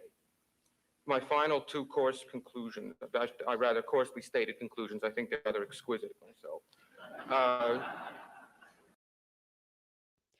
First, I think the time has come to consider the limitations of media criticism and criticism of the press as a primary form of political discourse for the following reasons. 1, the criticism of the press by now at least has the effect merely of reproducing and intensifying the very problem of bias that it deplores. Each of us has our own favorite sinners. My friends can point to Jonathan Randall. My enemies speak of other correspondents. I'm not sure there's anything to be gained by this except the simplification of the entire field into a cast of monsters versus heroes. Second, the obsessive criticism of the media flatters the very media it denounces by attributing much too much power to it. It seems to me that despite all the biases in the coverage of the Middle East, it is still possible for an intelligent man or woman to see the story within the story. There are events that happen even if reporters fail to cover them. There are events the truth of which can be seen even if reporters miscover them. We are not all mindless puppets of the networks, of the large newspapers, of the media conglomerates. It is possible to read newspapers critically, to watch television broadcasts critically, and to evaluate critically what we have as the evidence of our own eyes. Final point, and this is the question of objectivity. Let me start this way. Objectivity may seem like an antiquated bourgeois notion serving really to disguise all kinds of political, institutional, and cultural interests. That indeed may be the case. But it seems to me that there is a basic philosophical and methodological decision that one must make. And that decision is whether or not the truth is available, whether or not there is something that may be called the truth, about which honest men and women may disagree, about which they may dispute by pointing to evidence and adducing proofs and fighting over texts and over phenomena of history that require difficult interpretation. And not even the all-invasive, all-intrusive media, in my view, have succeeded in destroying the notion of the truth of a situation. Finally, press criticism, media criticism in the Jewish case, in the Palestinian case, and other cases seems to me sometimes to be not just a contribution to the discussion, to intellectual discourse or political criticism, but a crutch that begins even to hobble action. If the Jewish case in the United States is heard, if the Jewish case is understood better here than in other cases, it is not because the Jews came to a country that was distinguished by any native or essential hospitality to Jews or Judaism. The anti-Semitism and the prejudice and the hostility the Jews faced in this country when they arrived were certainly as great as any anti-Muslim feeling that exists now. But what the Jews did was, They organized intellectually and politically. They founded institutions such as the Anti-Defamation League, and they proceeded to see to it that their case would be heard. I think it is probably fair to say that it was a milestone in the history of Palestinian representation in this country when an organization such as the Arab Anti-Defamation League was founded, quite obviously and quite correctly on a Jewish model. The Jews knew that the world would not understand them properly. But when the Jews were in trouble, they did not wait for the world to understand them properly. They acted to save themselves. I think for vulnerable people, for minorities, the people who live in wretchedness, the important point finally, and to me, this was Zionism's great lesson, is that what is really important is not that the world understand you. What is really important is that you understand yourself and that you save yourself. Thank you. As a transplant,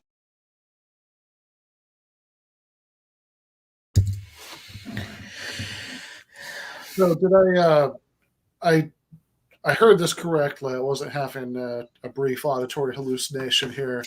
That Wieseltier listed as a example of somebody who, since he spoke Arabic and and he knew what he was talking about, which was producing good non-Oriental journalism about the Middle East, Tommy Friedman. Yes, you heard correctly. I think he did study Arabic in some fashion at some point in Cairo. Yeah. But to characterize that as having made any difference to the kind of reporting he did, I mean, perhaps it allowed him to trade pleasantries at the beginning of a cab ride, which is his preferred method for, writing his columns and, all sources of information that he uses. But I don't think it goes to the extent of him having done any very serious research for many of the things in Arabic language sources. But yes, he thought that was a great example to show somebody who departed from the norm in an argument for actually knowing the languages. Well, this was like 1986. 86. Yeah, I want to say Friedman went to. Before you get into it, I did just want to say, I think 1986, if I'm not mistaken, is around the time that Friedman's first big book came out, the From Beirut to Jerusalem, which it might have been a little bit later in the 80s, but it couldn't have been that much later because I think it was pre-Madrid, peace conference, and I think, I read that book, and it's I read it, when I long time ago, I was 19, I think, and it was I was very, absorbed and kind of taken with it at the time because it's written in an entertaining way. But looking back on that thing, that is just the epitome of what you guys were talking about as far as somebody, and obviously Friedman got way worse since then, but even then, right? I mean, just the sort of I'm going to give you my folksy explanation of my read of the Arab mind, that's what that book is entirely like. I mean, Friedman, and he attended this, he was a member of the same college as I was at Oxford, St. Antony's. And he did do, and I just checked, he did do an MPhil in Modern Middle Eastern Studies, which is the degree that my wife has. And you do have to do language for a year. So there's a pretty intense language component to it. But I don't think Friedman's selling point is his extensive knowledge of the Arabic language. I think it's his, it's his wife, who's got a rich wife, and that helps, and he's in with the right people. Friedman, in fact, if I'm not mistaken, and I don't want to slander my PhD institution, but I think he gave the keynote speech at one of the anniversaries. And also my wife worked with him because he gave a keynote speech at the American University of Iraq and Suleimania, where he was apparently okay. I don't want to share any stories on air about that, but my wife does have some stories about that. But yeah, I mean, and the problem with the media, it's not any different today. I mean, there was that woman, Raminka Kalmicki, who did the ISIS files, and who did all kinds of horrendous like stuff. And I just checked, and she wasn't even fired from the New York Times for that. So you still have this like, decades later, this same dynamic with these kind of like this dodgy reporting. So what I got from Wieseltier's talk, it was so equivocating. I was like, yeah, there's bad things, but maybe there's some of the stereotype. It was like typical liberal like waffle, right? It was typical. I mean, the New Republic is typical liberal waffle anyway, So, but I guess that's what passed as left wing in American political discourse at that time. But it was such equivocating waffle that was, designed to cover all bases and said nothing. Said that guy waffled for a while, saying absolutely nothing except making us all giggle when he was deeply impressed by Thomas Friedman's, Pulitzer Prize winning journalism. I mean, he did win a Pulitzer Prize, so. No, that's true. That's true. I think it was actually for his coverage of the Southbridge Tila massacre, which I've always wondered if that was just that, like, he got into a cab, and the cabbie said, "Hey, there was a massacre down the street. Do you want to go? You're a journalist, right? You want to go check it out?" Well, that woman who worked for the New York Times who didn't get fired, she won a Peabody that they had to give back because it was all scandalous and no consequences. You can bungle as much as you want in if you're in the elite, if you're like in the public elite, it's so hard to get canceled, even for gross incompetence, right?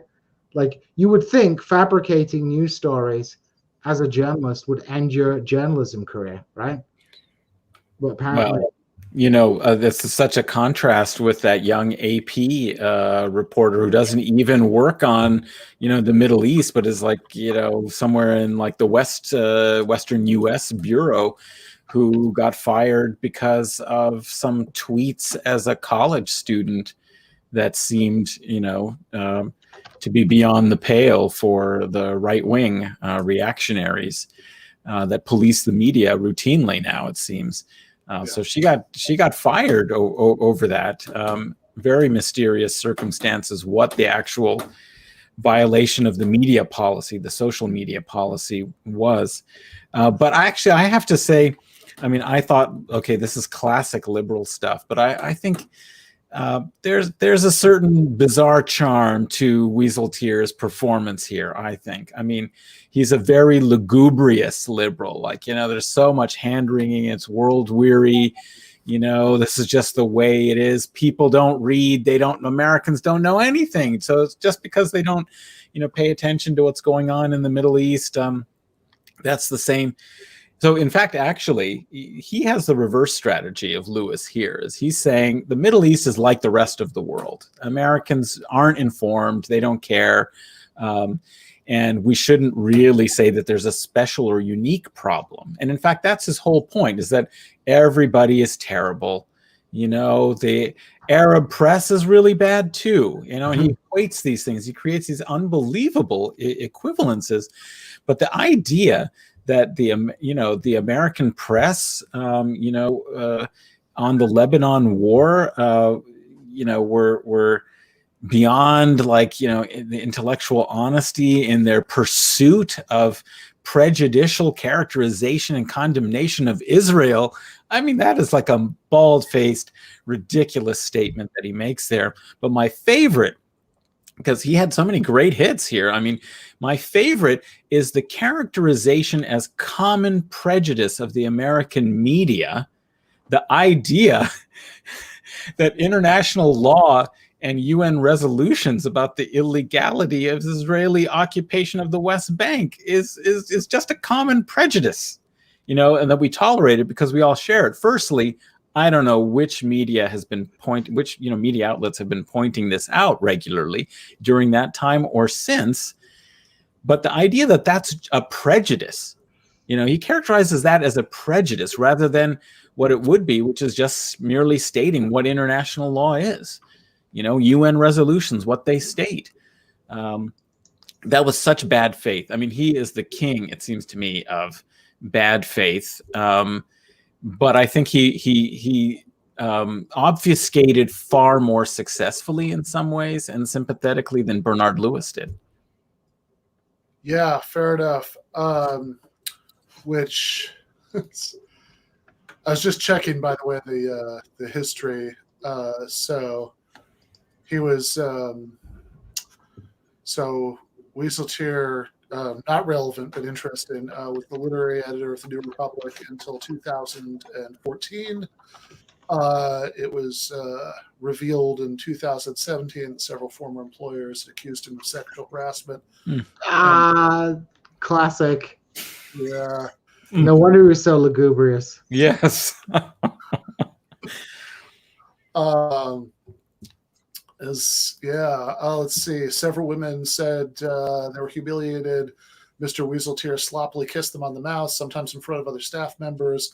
Others said he discussed his sex life, once describing the breasts of a former girlfriend in detail, et cetera, et cetera, et cetera. So I could totally see him doing that. I can imagine. Now that would have been interesting if he just sort of gone up there and. There's something wrong with these like, these liberals who, like 80s. I guess they're boomer liberals. There's just something. You got to be pretty audacious to have hair like that, I think. Sure. I mean, so clearly he's not that concerned with what people think of him, and that emboldened him to say really outrageous things in this debate and perhaps to act in really ridiculously forward ways with the female employees at the New Republic. Fair enough. He'd probably be complaining that they're canceling him. Yeah, I mean, I mostly bring that up just because, like, having seen a little bit of his appearance and speaking style, there's something about the image of him, going on in that way that, that's like. We have women in the audience. We don't want to traumatize. So fair enough. I think we need a trigger warning before you start talking about that. But the actual political history of the New Republic is interesting too, because it is the way, was the way you describe. And in fact, under Marty Peretz, was the publisher for many years, and was like, especially towards the end, like a really increasingly unhinged kind of anti-Arab racist, and. But then it was under new management, and in the last few years, it's actually published really good stuff. Although my understanding is that the story has a sad ending, that they're changing management again, and it looks like things are going back to, if not quite the Marty Peretz type stuff, at least kind of the bad old days of like what it was referred to as the in-flight magazine of Air Force One. Which you can imagine is in a role that some of those guys might like to play again in the Biden era. Yeah, well, Martin Peretz would have fit in very well with the new coalition government forming in Israel. I think we're going to get a quote from Hitchens about Martin Peretz's views. So I'll reserve judgment until we get that. But yeah, he was quite a customer, Martin Peretz. Fair enough. Let's watch Hitchens. I should say, by the way, if anybody stepped away from the computer and they're not sure what's going on, that there was some damage to the recording, which is why the last part of Wieseltier is that strange voice reading off from the transcript, and it's the same thing for the first part of Hitchens' presentation, although it picks back up midway through. English radical, I come before you today with the queasy sensation of having been outdone in point of English joviality and emollients by Professor Lewis, and outpointed in matter of radical style, irony, and passion by Professor Said. I stand before you, therefore, somewhat naked, and propose to begin with what I hope will be the day's only uncontroversial remark, which is that no thoughtful person, I imagine, in this audience, with any special knowledge of any subject or any area in the Middle East, will be satisfied with the way in which that subject is discussed in print, whether in the general press or in learned journals. My own small area of expertise in the matter, which is the island of Cyprus, I find vindicates this self-pitying proposition. Most coverage and discussion of it is at least three of the following things: totally ahistorical, lacking any historical perspective, a very slight but perceptible reference towards whatever the current official or administration thinking might be, and a wistful, elusive feeling that truth lies somewhere between any two propositions that may recently have been taken on it. Concerning the Middle East, I want to argue, and specifically the conflict over Palestine, a subjectively even-handed treatment, inadequate as it is very often abandoned and sometimes suspended completely. Now, any examples I might select would, ipso facto, be selective, even if I had 3 times 10 minutes in which to speak. But the following selections, taken naturally from context, as all quotation selection is, trying to anticipate that criticism, seems to me to be emblematic rather than to be anecdotal. I have chosen them less for journalism per se than from that bloody crossroads where journalism and scholarship and we today are met. First, the book by Joan Peters called From Time Immemorial, an attempt to show that there was no such thing even as a Palestinian problem, that there was no such thing as a Palestinian people. Its reception in this country ranged from the respectful to the moist and adoring, and came from all corners of the academy and the press. It isn't so much important, and I haven't the time to stress the massive evidence that has since accumulated that the book was a mere concoction, as it is to underline the extraordinary difficulty that that evidence had in finding its way to print. Only after extensive ridicule of the book in the Israeli and English presses in particular were any mild reconsiderations published in this country, in which it was interesting to see a number of people fall on both sides at once, but too late. Second, the book The Fateful Triangle by Professor Noam Chomsky. I don't want to pay Professor Chomsky any unintentional compliments because I think he deserves far better, but it's correct to say that his book on the Lebanon War was, at the time of its publication, unrivaled. That is to say, it had no competitor. There was no other book about the engagement of the United States and its Israeli ally in the Lebanon War. And the book was published over the uniquely timely intersection of the events of that war, the vote. Long, very densely and highly footnoted, written by one of the few American Jews with an international scholarly reputation. What was its fate? It was unreviewed in the New York Times. It was unreviewed by the Washington Post. It was unreviewed by the Los Angeles Times, by the New Republic, by my own magazine, The Nation, by Commentary, and by all the magazines on the list that even Edward, with his speed and dash of delivery, didn't have time to complete reading. A no less than scandalous, I dare to say scandalous, state of affairs. Third, Flashpoint, a public broadcasting package with 3 films intended for screening last April on the question of Palestine. The three films broke up, as such packages of 3 often do, into 2 pro-Israeli segments and one made by an anti-Zionist Jew. Public broadcasting stations in the cities of New York and Washington, D.C., among others, declined to screen the pro-Palestinian third of the capsule. The New York Times, the journal of record of the bien-pensant and the only journal of record for the benighted greater New York City area, reviewed the film that was not screened and said it was, and I'm quoting, not far from the films produced by the Third Reich. Now, I work in a cynical profession, and I've set my colleagues the following puzzle. This is all you know. You have to say what the topic is. PBS film is banned from the screens of New York. The New York Times does not comment on the banning, but describes the unseen film as Nazi. My question to my colleagues is, what was the film about and what view did it take? Not even the most conservative of my friends and colleagues has failed to guess the answer without hesitation. I find this cynicism gives me very little pleasure. I find it unattractive. So is the knowledge that is widely disseminated and internalized in my profession that if a critic of Israel dares to make these sort of points, he will face either the repellent allegation that he is anti-Semitic if he's a Gentile, or that he is a victim of Jewish self-hatred if, as so often, he is a Jew. This latter-day version of Morgan's fork with its blackmailing and authoritarian implications is present in the minds of every journalist that I know, and is agreed with varying degrees of resignation that whereas life is indeed unfair, the 3 examples I cited above could not occur so flagrantly in a debate on any other question.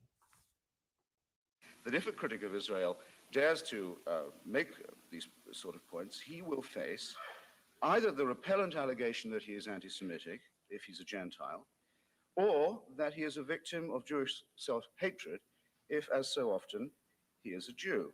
This latter-day version of Morton's fork, with its blackmailing and authoritarian implications, is present in the mind of every journalist that I know, and it's agreed with varying degrees of resignation that whereas life is indeed unfair, the three examples I cited above could not occur so flagrantly in a debate on any other question. Let me suggest two reasons why I think this might be so, and I'll give you another quotation. It's the following. You'll have to guess where it comes from. Put simply, it says, American journalists are interested only in two topics in the Middle East, Israel and the United States. Whatever takes place that is related to these countries is amplified and broadcast to the world. Whatever does not is virtually ignored. That's from The Media in the Middle East by Daniel Pipes in commentary, in the bizarre context of an argument that the entire United States press is ranged against the Israeli case. One of the unintended ironies which all close readers of Dr. Pipes have long learned to cherish and treasure from his pen. I would say, however, that there is more than a hint of the ethnocentricity of the question in that small extract from Dr. Pipes' work. Second, more vulgar, but less escapable, simple racism. Where did the following appear? Description of a play at the American Repertory Theatre in this town. Even less of the universalist prejudices of our culture prepared us for this play's Arab. A crazed Arab, to be sure, but crazed in the distinctive ways of his culture. He is intoxicated by language, cannot discern between fantasy and reality, abhors compromise, always blames others for his predicament, and in the end lances the painful boil of his frustrations in a pointless, though momentarily gratifying act of bloodlust. That is a signed comment by the owner and editor of the New Republic. I disagree with you, Leon, I'm sorry. I don't believe that could appear about an Indian or an African in any other magazine in this country. I don't think it would be tolerated for an instant. As to whether it should be said at all or of any ethnic or racial group in the magazine that once boasted Walter Lippmann and Edmund Wilson is a question for those who toil in that vineyard. Now, we would be wrong, and we'd be open either to the charge of self-pity or amour propre on what I think of as our side of the house, if we located this problem just in the workings of the media or the academy. The two are caught, and I realize I'm going to have to save some of this for my rebuttal. The two are caught naturally between a state policy which favors Israel for opportunistic reasons, a simple administration decision on which is the right horse, and a public opinion with a vulgar prejudice against the swarthier kind of Middle Easterner. The second can be seen in almost any kind of contemporary cartoon, not exempting those by the liberal bien-pensant, such as Herblock of the Washington Post, where the unpardonable dual stereotype, showing Arabs and Iranians either as swollen plutocrats or as malodorous and subversive desperados, again exactly mirroring the fork upon which European anti-Semites used to attempt to impale the Jews, exactly mirroring and duplicating that fork. And the former is evidenced by a tone in coverage which naturally annexes Israeli terminology. To be more precise, the terminology of the Israeli right. I will return. Thank you.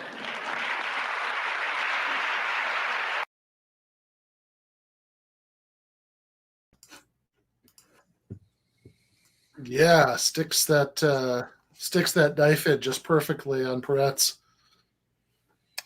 Yeah, that was a brilliant move. He obviously prepared that. He actually was very on point, I think, very cogently anticipated what Wieseltier's approach would be, I think, because when he started off, his initial comments about these kind of typical bromides, were really very closely tied to what Wieseltier was trying to do. So it set up perfectly, I think, his takedown of those positions. And then, of course, the Martin Peretz, he was prepared for that one, and he dug up an absolutely stinging rebuke there. So that was what I was thinking about, that he really found a great example of an extremely racist characterization of Arabs in Wieseltier's own magazine. Djene, any thoughts? Yeah, I thought he was. I don't really have too much to add to Adnan's point. He was stayed on topic. He addressed the points that were being made, and he highlighted the straw man that is being constructed, highlighting Daniel Pipes acting as if like Israel is, and like everybody's against Israel, and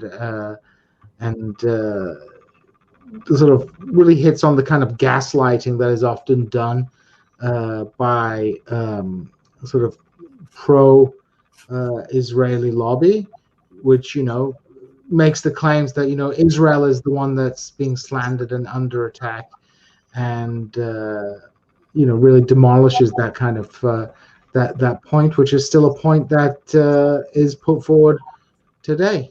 Any criticism of Israel means that the entire American press or Western press is ranged against Israel, which is an utterly ludicrous proposition. Yeah, and I think that what he's bringing up, I mean, it's such a perfect, like, Wieseltier had said, "Oh, look, American journalists have this prejudice that they think that UN resolutions should be carried out about the occupation of the West Bank," and it's like, okay, so a sort of vague common assumption that that should happen, that that this territory shouldn't just be occupied indefinitely and its citizens ruled over forever, without either being given citizenship in Israel or allowed to form a state of their own, like that's the big prejudice on the other end. And to that, here is a quote from the publisher of Wieseltier's magazine, just expressing like the crudest, most ridiculous racism about Arabs. Yeah. And I mean, I think he really hit the nail on the head at the end with his concluding statement, which was essentially what you're seeing is recycling of a lot of tropes and stereotypes, if not in exact content, but in similar structure in terms of marginalization, scapegoating, and so on, of anti-Semitism historically now being redeployed against Arabs and Iranians using the terminology of the Israeli right. I mean, I think he identifies this, and this is so important for thinking about the situation today, is where the far right in the United States and the far right in Israel really seem to have so much interplay and borrowing of, in this, especially in the kind of post 9/11 global war on terrorism era, of the kind of homologies, like, okay, Israeli discourse can then just be pitched for the same arguments being made in US far right circles, because there's this association in this kind of civilizational context where Israel is a sort of outpost of the West, that its experience of combating terrorism, Muslim terrorism, then is instructive for what policymakers in the U.S. Is incubated it. This is how they see it, I think. So when he says here and identifies that they're using the terminology of the Israeli right, I think he's actually also a little prescient about what will become an increasingly close discursive relationship as time goes on. Yeah, and I think it's and not only a discursive relationship, but in a very material sense, the way in which police forces across the United States have gone and trained in Israel, and the way in which, especially with the kind of collapse of the Israeli left, insofar as there was a left that at least formally acted as if it wanted to find some kind of solution to the Israel-Palestine question. I think this alliance and this kind of vocabulary has kind of become kind of transnational. Not only do you have it in the context, I think, of the war on terror, where Israel is able to build on a pre-existing perception of it as an outpost of democracy in a barbarous part of the world, but at a time in the post-Soviet era where the Cold War recedes to the back and the sort of classic civilization's mode of political thought comes to the fore. I think Israel plays that up extremely well. But I also think this alliance, and I don't think also serves the political right as a way to deflect accusations of racism. So they kind of end up with this symbiotic relationship whereby, right-wing political forces, from conservatives in Britain to the evangelical right in America, can attack marginalized groups seeking social justice and expressing solidarity with Palestine with accusations that they're anti-Semites. As Hitchens says, if you're critical of Israel, you will get that, like, you will be tarred as an anti-Semite or a self-hating Jew. And this kind of trend is really coming to the fore at this moment, as I think, anti-Semitism has been used as a cudgel to attack the political left, both in the United States and in Great Britain. Absolutely. I mean, that's such a great point, Djene. And we're witnessing, the deployment now of, for example, the IHRA, or International Holocaust Remembrance Alliance, definition of anti-Semitism in various jurisdictions. In Germany, I think that was what was used by the Labour Party in their, judgment of, how to determine whether there had been anti-Semitic statements in the Labour Party and so on. And likewise in Ontario, it's now become part of the Human Rights Code. And of course, across the United States, it's been endorsed, and it's being used in a way to promote the genuine cancel culture, which is to suppress political activism, political speech, BDS, on behalf of Palestinian human rights. So that's an important point to make now that, clearly it's been happening for decades, but I think we are seeing, at the time that Hitchens made it, it was still, I think, a little bit, might have sounded controversial to some people, or a little bit of an exaggeration, but I think we've seen in subsequent decades, and certainly in our own political discourse in this moment, how significantly that charge is used. Yeah. Well, I mean, wasn't there a case in Canada recently where someone was offered a job, but donors forced them to withdraw that job? I can't remember, in Osgood University or somewhere like that. There was a law professor who had written about Israel-Palestine. Oh, well, that's actually at University of Toronto, their law school, which is Osgood Law School. So it was Valentina Azarova, who was UN employed researcher, academic in the field of human rights, and she was prevented from taking up a position for which the hiring committee had chosen her because of interference by a Zionist-oriented tax law judge who had connections, and he intimidated the dean essentially with all kinds of, threats and so on. And the University of Toronto caved, and there has been, as a result, the Canadian CAUT, I'm forgetting exactly, the acronym, but it's essentially one of the professional bodies for university professors in Canada, has basically censured University of Toronto and asked people basically to boycott them. So if you get an invitation, Djene or Ben, for a talk or some kind of, event at University of Toronto, you should try and respect the sanction that the CAUT has put on them for, for this academic interference by political pressure outside of Valentina Azarova. But the last thing I wanted to say about this just quickly is that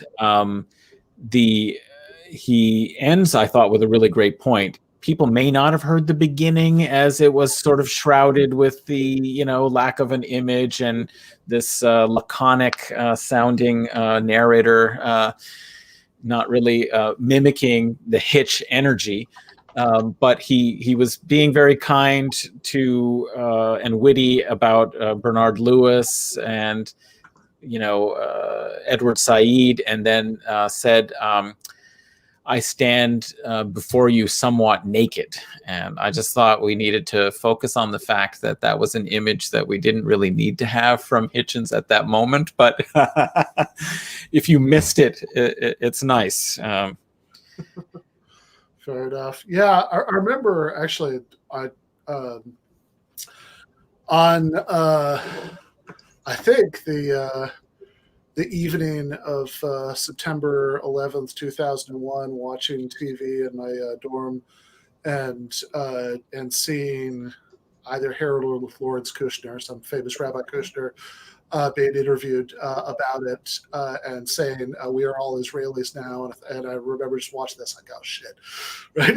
This is the this tells us, that this line was already started. That they sort of identified the war on terror, with Israel, identification with Israel's suppression of the Palestinians, which is what ironically, maybe Hitchens is correctly identifying at the end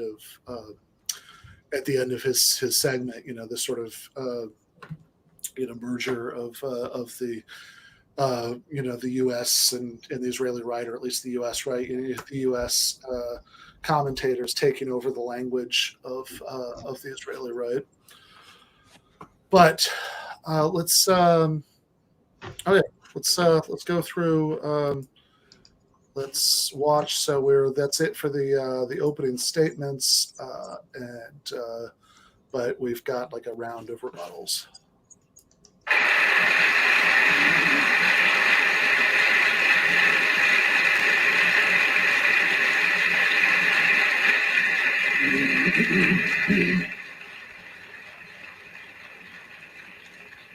I wish, first of all, to congratulate my panelists on being such punctual and obedient servants when I rise in my threatening guise. There are one thing I forgot to mention in the initial remarks. The videotaping of this session is undertaken by the Fletcher School of Diplomacy and is not any larger, it's not the commercial media. So you don't expect to see your face on television this evening. What the use of this film will be, I think, is yet to be decided. Is that not correct? Possibly for teaching purposes or a matter of record. Now is the time for you to pass your questions To the center aisle, and they will be picked up by duly appointed messengers of God. It is time now for the second round, or the rebuttal, or the elaborate continuation of remarks rudely interrupted by the chairman, as the case may be. Professor Lewis.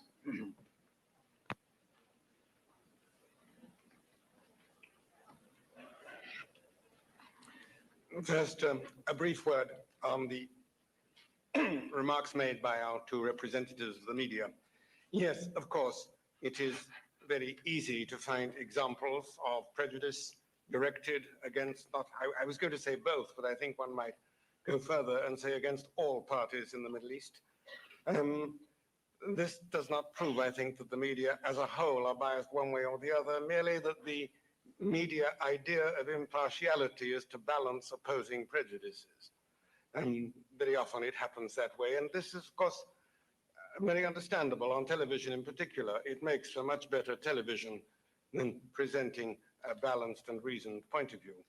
And we have just seen in the elections which have taken place in this country, where the discussion is not of remote places and foreign peoples, but of immediate domestic issues, how difficult it is, most would say impossible, to have a serious or balanced discussion in the circumstances of television and to a lesser extent even of the other media. It is a real difficulty, and we will all naturally concentrate on those passages which are offensive to us, and the sort of masochism of the reader, which is universal. I don't think it can be assigned to any particular direction. Ignorance is of universal application. When I was cut off by the chairman, I was about to say one or two things about the duties of the scholar as I perceive them, And Professor Said very obligingly exemplified some of the points I was going to make, one way or the other.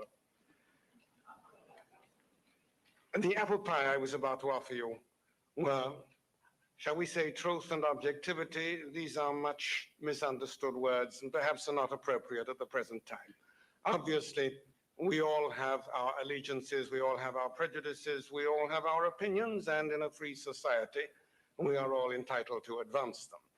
But there are ways of doing this. If for truth and objectivity we substitute honesty and fairness, I think we are talking in more practical rather than theoretical terms and enunciating something which we can all understand. For example, it is hardly either honest or fair to try and refute someone else's point of view, not in terms of what he says, but of motives which you choose to attribute to him in order to make the refutation more easy. It is hardly an example of truth or fairness to use the smear tactics which became well known in this country at an earlier stage by lumping together writers, scholars, journals of very disparate characters and origins, and thereby conveying rather than asserting, and the word I think used was insinuating, that they are all the same, that they constitute one homogeneous, centrally directed, conspiratorial whole. Much of what was said about the media, I would agree with, but how far beyond the media shall we pursue it? I do not recall any scholar arguing that terrorism in the Middle East is congenital. I would be very surprised if any such thing could be said, nor that terrorism is inherently Islamic. In the colloquium which was quoted, and the point which I made, and anyone who is interested can check it quite easily in the printed version, was that to say that terrorism is Islamic is an absurdity in the sense that Islam is a religion like other religions with an ethical and moral standard and is opposed to terrorism as such. The only way in which that expression has meaning is in the rather more political character of Islam, particularly at the present time, in that at the present moment, almost all political movements tend to acquire a political character, and terrorism is, after all, a political movement. Perfect objectivity is obviously not possible, but let me remind you of the saying of the economist Robert Solow, who says, surgeons know that perfect asepsis is not possible, but we do not, for that reason, conduct surgery in sewers. Thank you.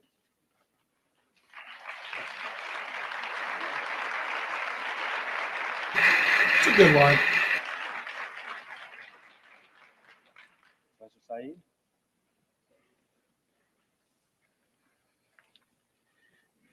I felt that in the first part of the discussion, there was broad agreement. I mean, we all agree that there's distortion, that the media does X and Y and Z and so on and so forth, and that as scholars we should be doing other things. And given the constraints of time, I talked about a group or a number of both scholars, journalists, intellectuals, and journals and newspapers. But I would be perfectly happy to take the case, the point case by case, and to show not that they were all directed by some outside source, far from it, but that there was, I didn't say that. I said that there are a set of motifs that keep turning up in the media. The 6 that I mentioned, I'm not going to repeat, but that I felt that the scholars who knew more about the Middle East, and I still believe, and I agree, I guess, with all my colleagues on this panel, that it is the duty of scholars to act in the interest of truth and justice and fairness and honesty and all the rest of it. I felt that their role wasn't enough of a deterrent to this essentially mischievous misrepresentation of the Middle East, and that in some cases, far from preventing the distortions from getting greater, they were actively assisting in a sense, or participating, if you like, or collaborating within this framework to make it worse. And the examples I gave, it seemed to me, bear it out.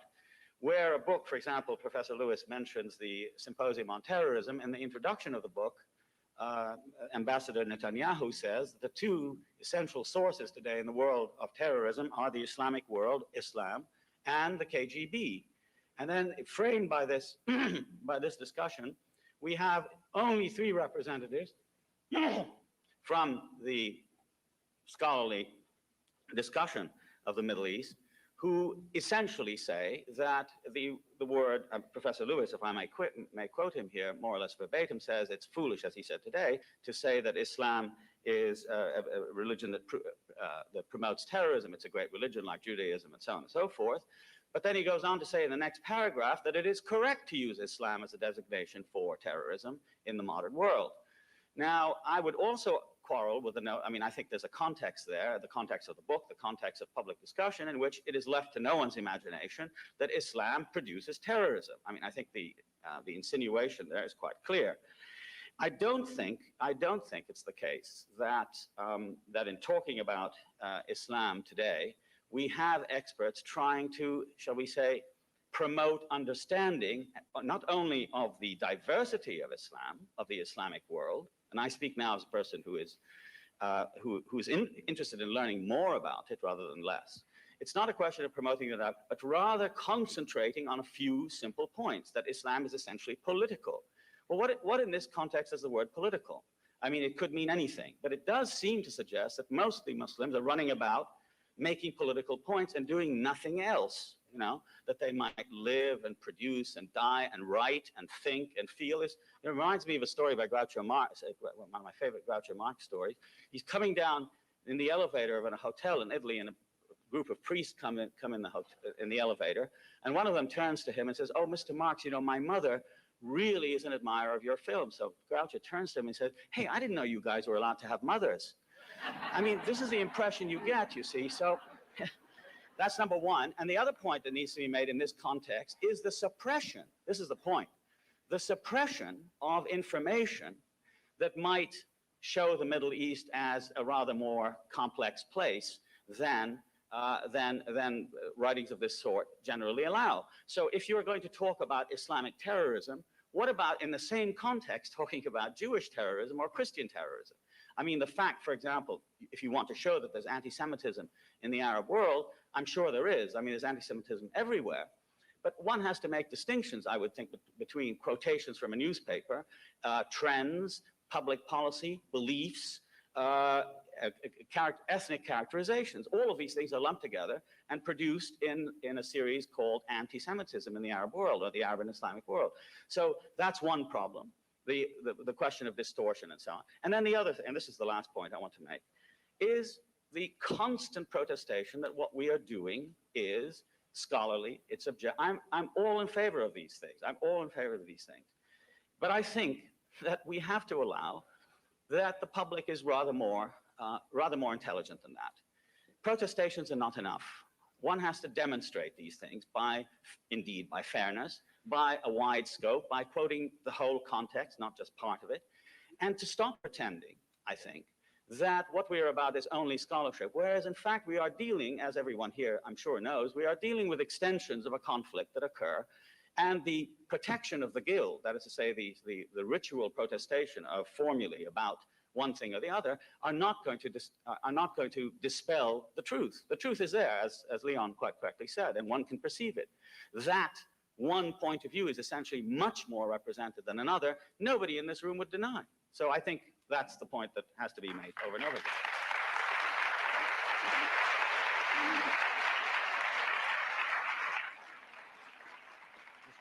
Mr. Wieseltier.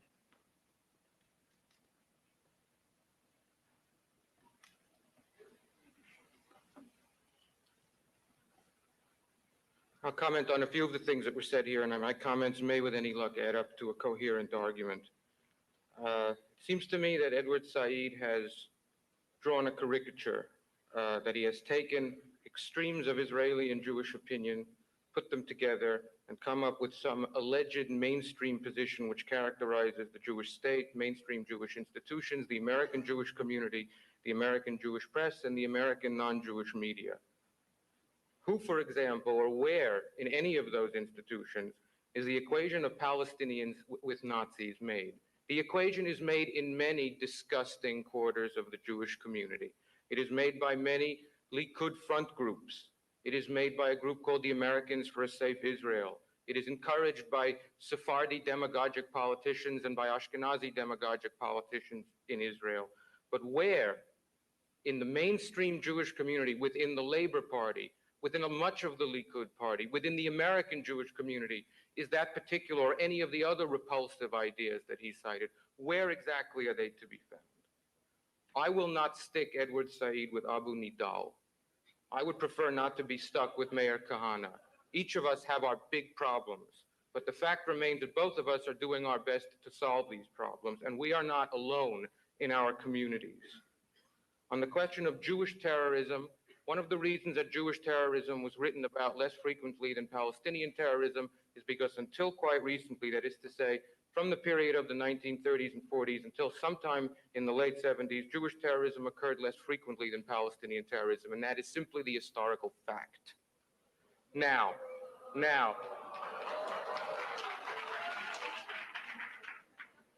on the other hand, with the outbreak of Jewish terrorism in Israel and on the West Bank, there have been many people, as Edward Said knows quite well, who have been screaming loudly and hoarsely in condemnation and denunciation and acting politically, both to bring those people to justice and to destroy not only the political and physical infrastructure that made those acts possible, but to destroy the intellectual foundation of that kind of extremism, with whom one may be permitted to disagree without being accused of being a self-loving Jew, I hope. I refer to a great many intellectuals who may disagree with Chomsky and Shachak and Izzy Stone and all kinds of people on all kinds of questions, but I think who are decent people who are not racists about Arabs, Muslims, or Palestinians. With my friend Hitchens, I will not try to compete in wit, nor in dishonesty. As far as the Joan Peters book, Hitchens and I are close friends. We can say anything we want about each other. The Joan Peters book was a shabby performance by an ignorant woman. The Joan Peters book should have been refuted in my magazine, in other magazines. It was not. It was not because I had not read the book before I signed it. That's why it was not. On the other hand, within the Jewish community and outside the Jewish community, the Joan Peters book had no impact whatsoever. For two reasons. One, because most American Jews are not terribly interested by what happens exactly inside Israel. Two, because it was a very fat book. And three, because I believe that most American Jews are no longer hospitable to the political conclusion that the Joan Peters book begs, which is that there are no such things as Palestinians. That was the upshot of that book. And my view is, it may be optimistic, but I speak here from some knowledge and experience, is simply no longer the commonly held view in the Jewish community. Now, the notion that anybody who disagrees with Israeli policy is either routinely called anti-Semitic by I don't know who, the American media, the American Jewish media, the Jewishly controlled media, the notion that all such critics are routinely called anti-Semitic is simply ridiculous. There has been a very bitter debate going on inside the Jewish community ever since Israeli troops captured the West Bank in 1967. A debate at least as bitter, if not more so, as the debate that goes on between the Jewish community and the Palestinian community. More bitter, I say, in the way because internecine debates, fraternal struggles are always more bitter. No, that all of Israel.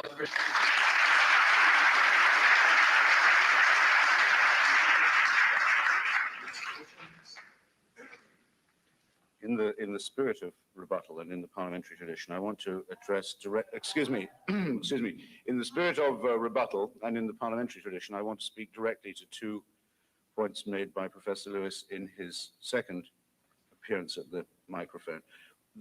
First, his dismissal of the idea that there is any pattern in the misrepresentation that Edward Said and myself have mapped and sketched as much as we dare.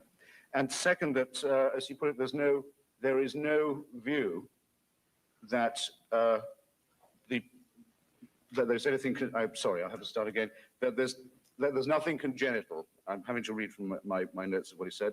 He says he knows of no one who says that the propensity to terrorism, that's to say, is congenital. Sorry? no scholar. Let me give your quotation. The root cause of terrorism lies not in grievances, but in a disposition towards unbridled violence. Would that meet your criterion? Of the allegation that there's congenitality in the matter. Well, that's from the introduction to Terrorism, How the West Can Win, by Benjamin Netanyahu, who you may say is no scholar, and I would be compelled to agree with you. He's the, all he is, apart from being Israeli ambassador to the United Nations and a leading member of the Israeli hard right, all he is at the moment is a convener of scholars. His institute, the Jonathan Institute, is a recognized resource for a vast network of academic and journalistic outlets. It's routinely quoted as a source of expertise on terrorism on the news, and I think I'm being videoed by the Fletcher School, rather, of Law and Diplomacy, who produced a book, Hydra of Carnage, a depiction of terrorism that's entirely based on the findings of the Jonathan Institute. I don't mind debating with Benjamin Netanyahu, that's to say. What I do mind is that when I come to the seminar, I find he's the moderator of it.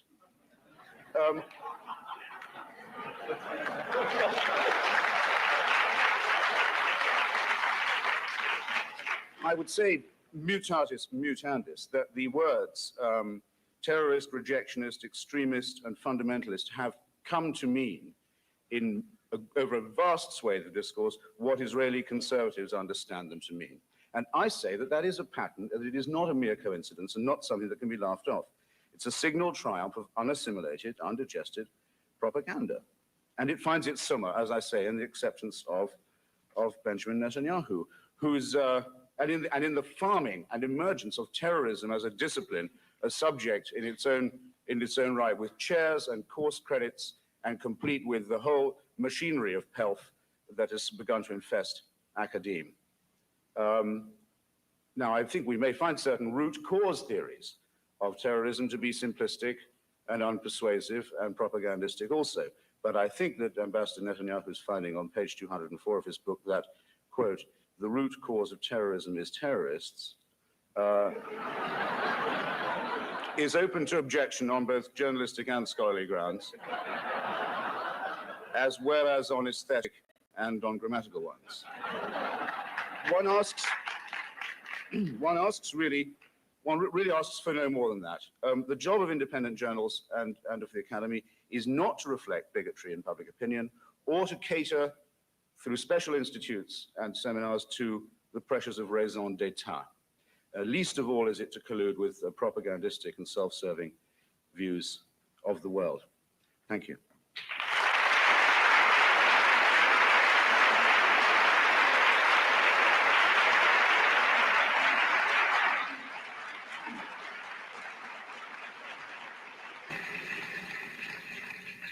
We now come to the question period.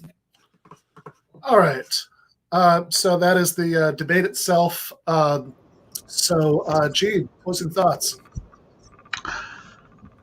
I thought it's nice to see Hitchens acquit himself so well, considering his activities later in life. But again, I want to come back to this kind of gaslighting. And, you know, I hate the word gaslighting because people use it so incorrectly these days. But really, the gaslighting that is done by these people when they say, oh, you know, nobody agrees with this this perception that, you know, terrorism is congenital and things like that. And, you know, nobody believes these things. You know, this is just an extreme. This is exactly the same kind of nonsense and sort of discursive jiu-jitsu that still goes on today when we try and discuss the Israel-Palestine conflict. It's constantly straw manning and then evading what you want to, they're saying, well, we believe that, you know, Palestinians have rights and blah, blah, blah. But then in another breath, they say something else. Or they use some kind of,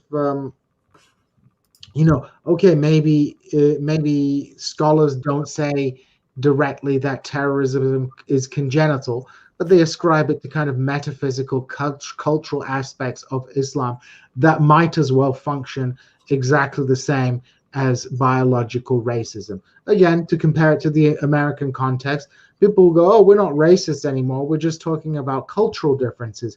But in a functional sense, it's exactly the same as a kind of biological racist argument. It's just you're presupposing the argument on some amorphous concept called culture, as opposed to some amorphous concept such as like race and things like that. So I thought Hitchens and Said were pretty good. You can tell, especially like Lewis, Bernard Lewis is upset. He feels like if you criticize their perspective, their positionality, then it is a smear, and that you're promoting some kind of conspiracy. But of course, the argument of Orientalism and much of the literature that is focused on positionality in the post-Orientalist era does not necessarily say that there is a conspiracy in place. It's a kind of structural, ideological framework that shapes people, not like some kind. So Lewis is kind of mischaracterizing what the argument is, saying that there's some kind of shady thing. So he's clearly upset that somebody has called out his, and he even kind of maneuvers and says, oh, well, okay, let's talk about truth. Instead of talking about truth and objectivity, let's talk about honesty. And what was the other thing? He said honesty, fairness, honesty and fairness. And so it's a kind of, he's trying to say, well, I'm doing my best. How dare you criticize my positionality? It's a smear. And, he's been a big old baby about it. And why? Because he is, and Ben, I'm not on the woke side of politics, but he is an upper class white man who has had a domineering position in academia, which of course is extremely hierarchical, and he's not used to some kind of foundational challenge to his self-identity as the arbiter of objectivity and fairness. Yeah. By the way, I do want to just interject that I really liked the way that Said responded to that. Because Lewis wanted to do this sort of proto IDW thing and imply that Said and Hitchens were postmodern relativists. I really like how clear and sharp Said was and said, no, look, I care about truth and objectivity. I'm saying that you're not exhibiting it. Yeah, good point. I mean, I think what he was saying is basically, I think Djene is absolutely correct that that Lewis is very uncomfortable, and so he's retreated to this sort of position of saying it's really unfair to impute motives. You don't, this is not like honest approach. He doesn't want to actually talk about any of the substantive points that Said and Hitchens have raised. And he's just saying that you're lumping me with other people. I don't know anybody who would say such a thing. And, you're imputing motives to me. Whereas Said is saying, I don't need to impute motives. Just look at the results. You're associated with this book, and you're associated with this, your complicity is pretty evident. And I think that's the ground on which Lewis is very, very uncomfortable in this moment. And I think, the point is that both Wieseltier and Lewis want to make all of these issues cultural, as Djene is saying, or they want to frame them in some way where you don't have to actually engage the political conditions that might be at stake or involved, because that would suggest that you could actually perhaps solve the problem of terrorism and ameliorate it by actually addressing these social, political, or economic conditions. But if you raise it to this level of culture, if not biology, at least culture, then it's not something we can do anything about. Because how do you change these people's culture other than, destroying it, smashing it, sending everybody to re-education camps or something, right? So it's no longer within the policy framework of actually addressing it as a political problem. It is something that you just have to combat. And that's why Netanyahu's, and we see this, of course, in the post 9/11, era, so crucially, something that Mahmoud Mamdani, talked about in Good Muslim, Bad Muslim, that, there's all this culture talk because they can't do political talk. It doesn't work for them to actually talk in political terms. So I think that's, to me, the main point is that it comes down to that. And you see precursors for how these discourses and these practices will be influential in the post 9/11 period. We've still been dealing with the same kind of arguments. And they're very poor and weak arguments overall. Yeah, and I would just add to that, I completely agree with Adnan on this point. As Adnan just pointed out, these arguments with a few different words could be something that you're hearing from, like you say, Ben, the IDW or the political right today. It's a lot of the arguments that are being put forward, not just about the Middle East, but let's say about race relations or gender relations, comes down to the very same discursive strategies and sort of appeals that these gentlemen are making when their objectivity and their fairness are being criticized by people who are saying, "Look, you're complicit in a problematic political project, and your point of view is not objective or reasoned, but is deeply, inverted commas, ideological." So I think people watching tonight, if they weren't familiar with this, should pay attention to how this type of argumentation, in a very broad sense, continues to be deployed over and over again, whereby when criticized, when attacked, these right wingers tend to move the goalposts or try and appeal to both siderism or attempt to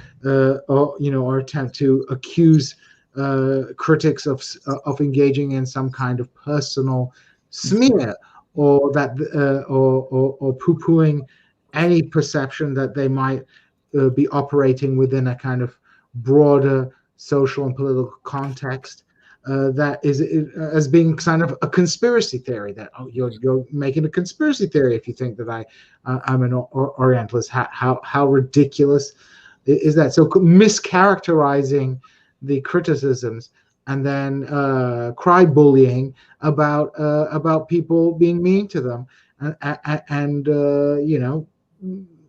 just being kind of pretentious jackasses about it because they use big words and they think because they swallowed a thesaurus that that they're intellectuals. Yeah. But your good friend McManus always points out that the right is actually pretty crappy at being intellectuals. Yeah, right. I think it's not Matt, but I don't remember who I'm quoting or mangling here. To say that the conservative is somebody who cares passionately about the history and traditions of Western civilization, but doesn't actually know anything about any of that. That's maybe a little unfair around the edges, but I think it's more true than not. What's that? I have to agree. I think they have a few maxims and quotes from popular quotes from Aristotle and so on, but I don't think they really read these things very deeply or thought about them. Yeah. One thing that you have to say about Said is he really, for all of the weaknesses of Orientalism, in fact, I think this is actually one of the weaknesses of Orientalism in its own strange way, is that he really loves that Western canon. He studied it very carefully. And so he kind of, in a way, looks at it as this whole Western tradition, but he's quite disappointed that there's no space for a fair representation of the other in it, and that's what he objects to. It's almost like he loves Flaubert so much, but yet unfortunately Flaubert says these terrible things. If only he wouldn't do that. And so that's one thing you could say about Said, is that he has read the Western canon. A lot of these so-called defenders of Western civilization don't have a tenth of the sophistication and knowledge and interpretation of that tradition that he does. Oh, no question. Yeah. I was smiling while you were saying that because I was remembering in Said's memoir. Out of Place. Yeah, I don't remember where he was living at the time, but he talks about the censors looking through his bags, the editions of Jane Austen and stuff to see if there's anything politically controversial in it. Yeah, no, for sure. I mean, I think Djene earlier was talking about decline of conservatism, and could argue about how much it's declined. I think a certain amount of blurring together of this tradition has always been part of conservatism.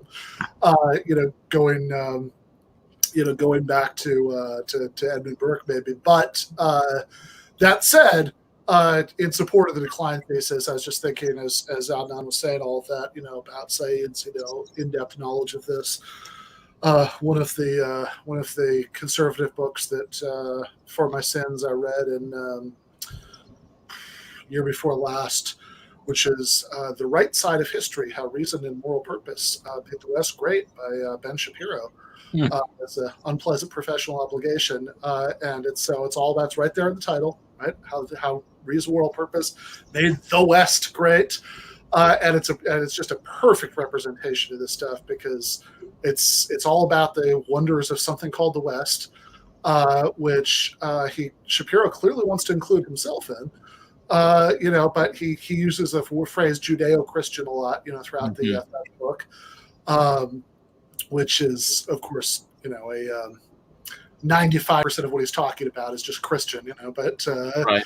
He wants to include himself. Crucially, he does not want to include, Islam in this entity, or else that would defeat the whole purpose. And that book, I just remember thinking, actually, so Matt McManus, who Jane mentioned earlier, has a great review of it somewhere, where he talks about how it's like Shapiro's attempt to make himself presentable as as a more serious kind of commentator, that that he's talking about the Western tradition. He's not just doing fly by night and culture style, how to yell at liberals books. But the whole thing, I mean, it just reads like you can almost see every time he quotes somebody, he gives their dates, it's it's like you can almost see the 3x5 cards where he's written down name of person, birth and death dates, key quotation, it's like, all right, Aristotle, Thomas Aquinas, which I think is probably more typical. But anyway, guys, this was great. Thank you both so much. Thank you so much for having us, and thank you for suggesting this debate, and it was a good one. It was fun. It was fun to participate. I think compared to some of the high standards of previous debates and debaters, I have to say that the Lewis Wieseltier side was not very much of an impressive endorsement of Middle East studies. Although I will defend Lewis in one way, that he was his book on Turkey is You mean The Emergence of Modern Turkey? Turkey was a solid book for its time, Oh, although he peddled, it was written in the 60s, and in later editions, because he moved over to Armenian genocide denial as one of his big things. Yes. That was his, ironically, he was a big defender of the Republic of Turkey, and you got to get, I mean, this is still the same today. You look at I'm not going to name names, but you look at people who are in very similar positions to Lewis at certain institutions that he's at, and their relationship to the Turkish government, and you see sort of echoes, because of course you always need access to those countries. I've been yabbering on too much in Jacobin, so I don't know if it's a good idea for me to go to Turkey anymore. But if you sell the party line, you can sell, you can get preferential access to certain archives and things like that. But Lewis was a legitimate scholar. Like, I think Modern Turkey was his best book, despite the fact that he edited out the Armenian genocide aspect of it. Just a small omission, but you're right. For the time, it was solid. For the time, it was a solid book that looked at sources in Turkish, as opposed to like pontificating on the few works that had been in translation from British intelligence officers in the like late 19th, early 20th century. So Lewis was a legitimate scholar. Yes. I'm not sure if you have scholars like him really anymore. You don't really. I mean, I can't really think of any Lewis, anybody today who has such a good resume of skills, but yet holds those very reactionary kind of views about the Middle East. I don't think that exists. I mean, I don't know. I mean, perhaps because you do medieval studies, there's a bunch of weirdos in medieval studies. I encounter them to some extent there, but I think they've been thinned out in the modern study of the Middle East for sure. Yeah, I just like to, say that if people are interested in Edward Said's life, this new biography is quite good. Timothy Brennan, Places of Mind, A Life of Edward Said. And in fact, actually tomorrow on the Majlis, we are publishing an interview with Timothy Brennan about his book. So if you're interested, check it out on my podcast, MAJLIS, a discussion with Timothy Brennan about Edward Said. Very nice. And can I plug one thing, Ben? Oh yeah, I was just going to say, to lower the tone here, our graphic designer, J. Andrew World, whipped up a quick picture of a weasel with a tear running down its face for Wieseltier.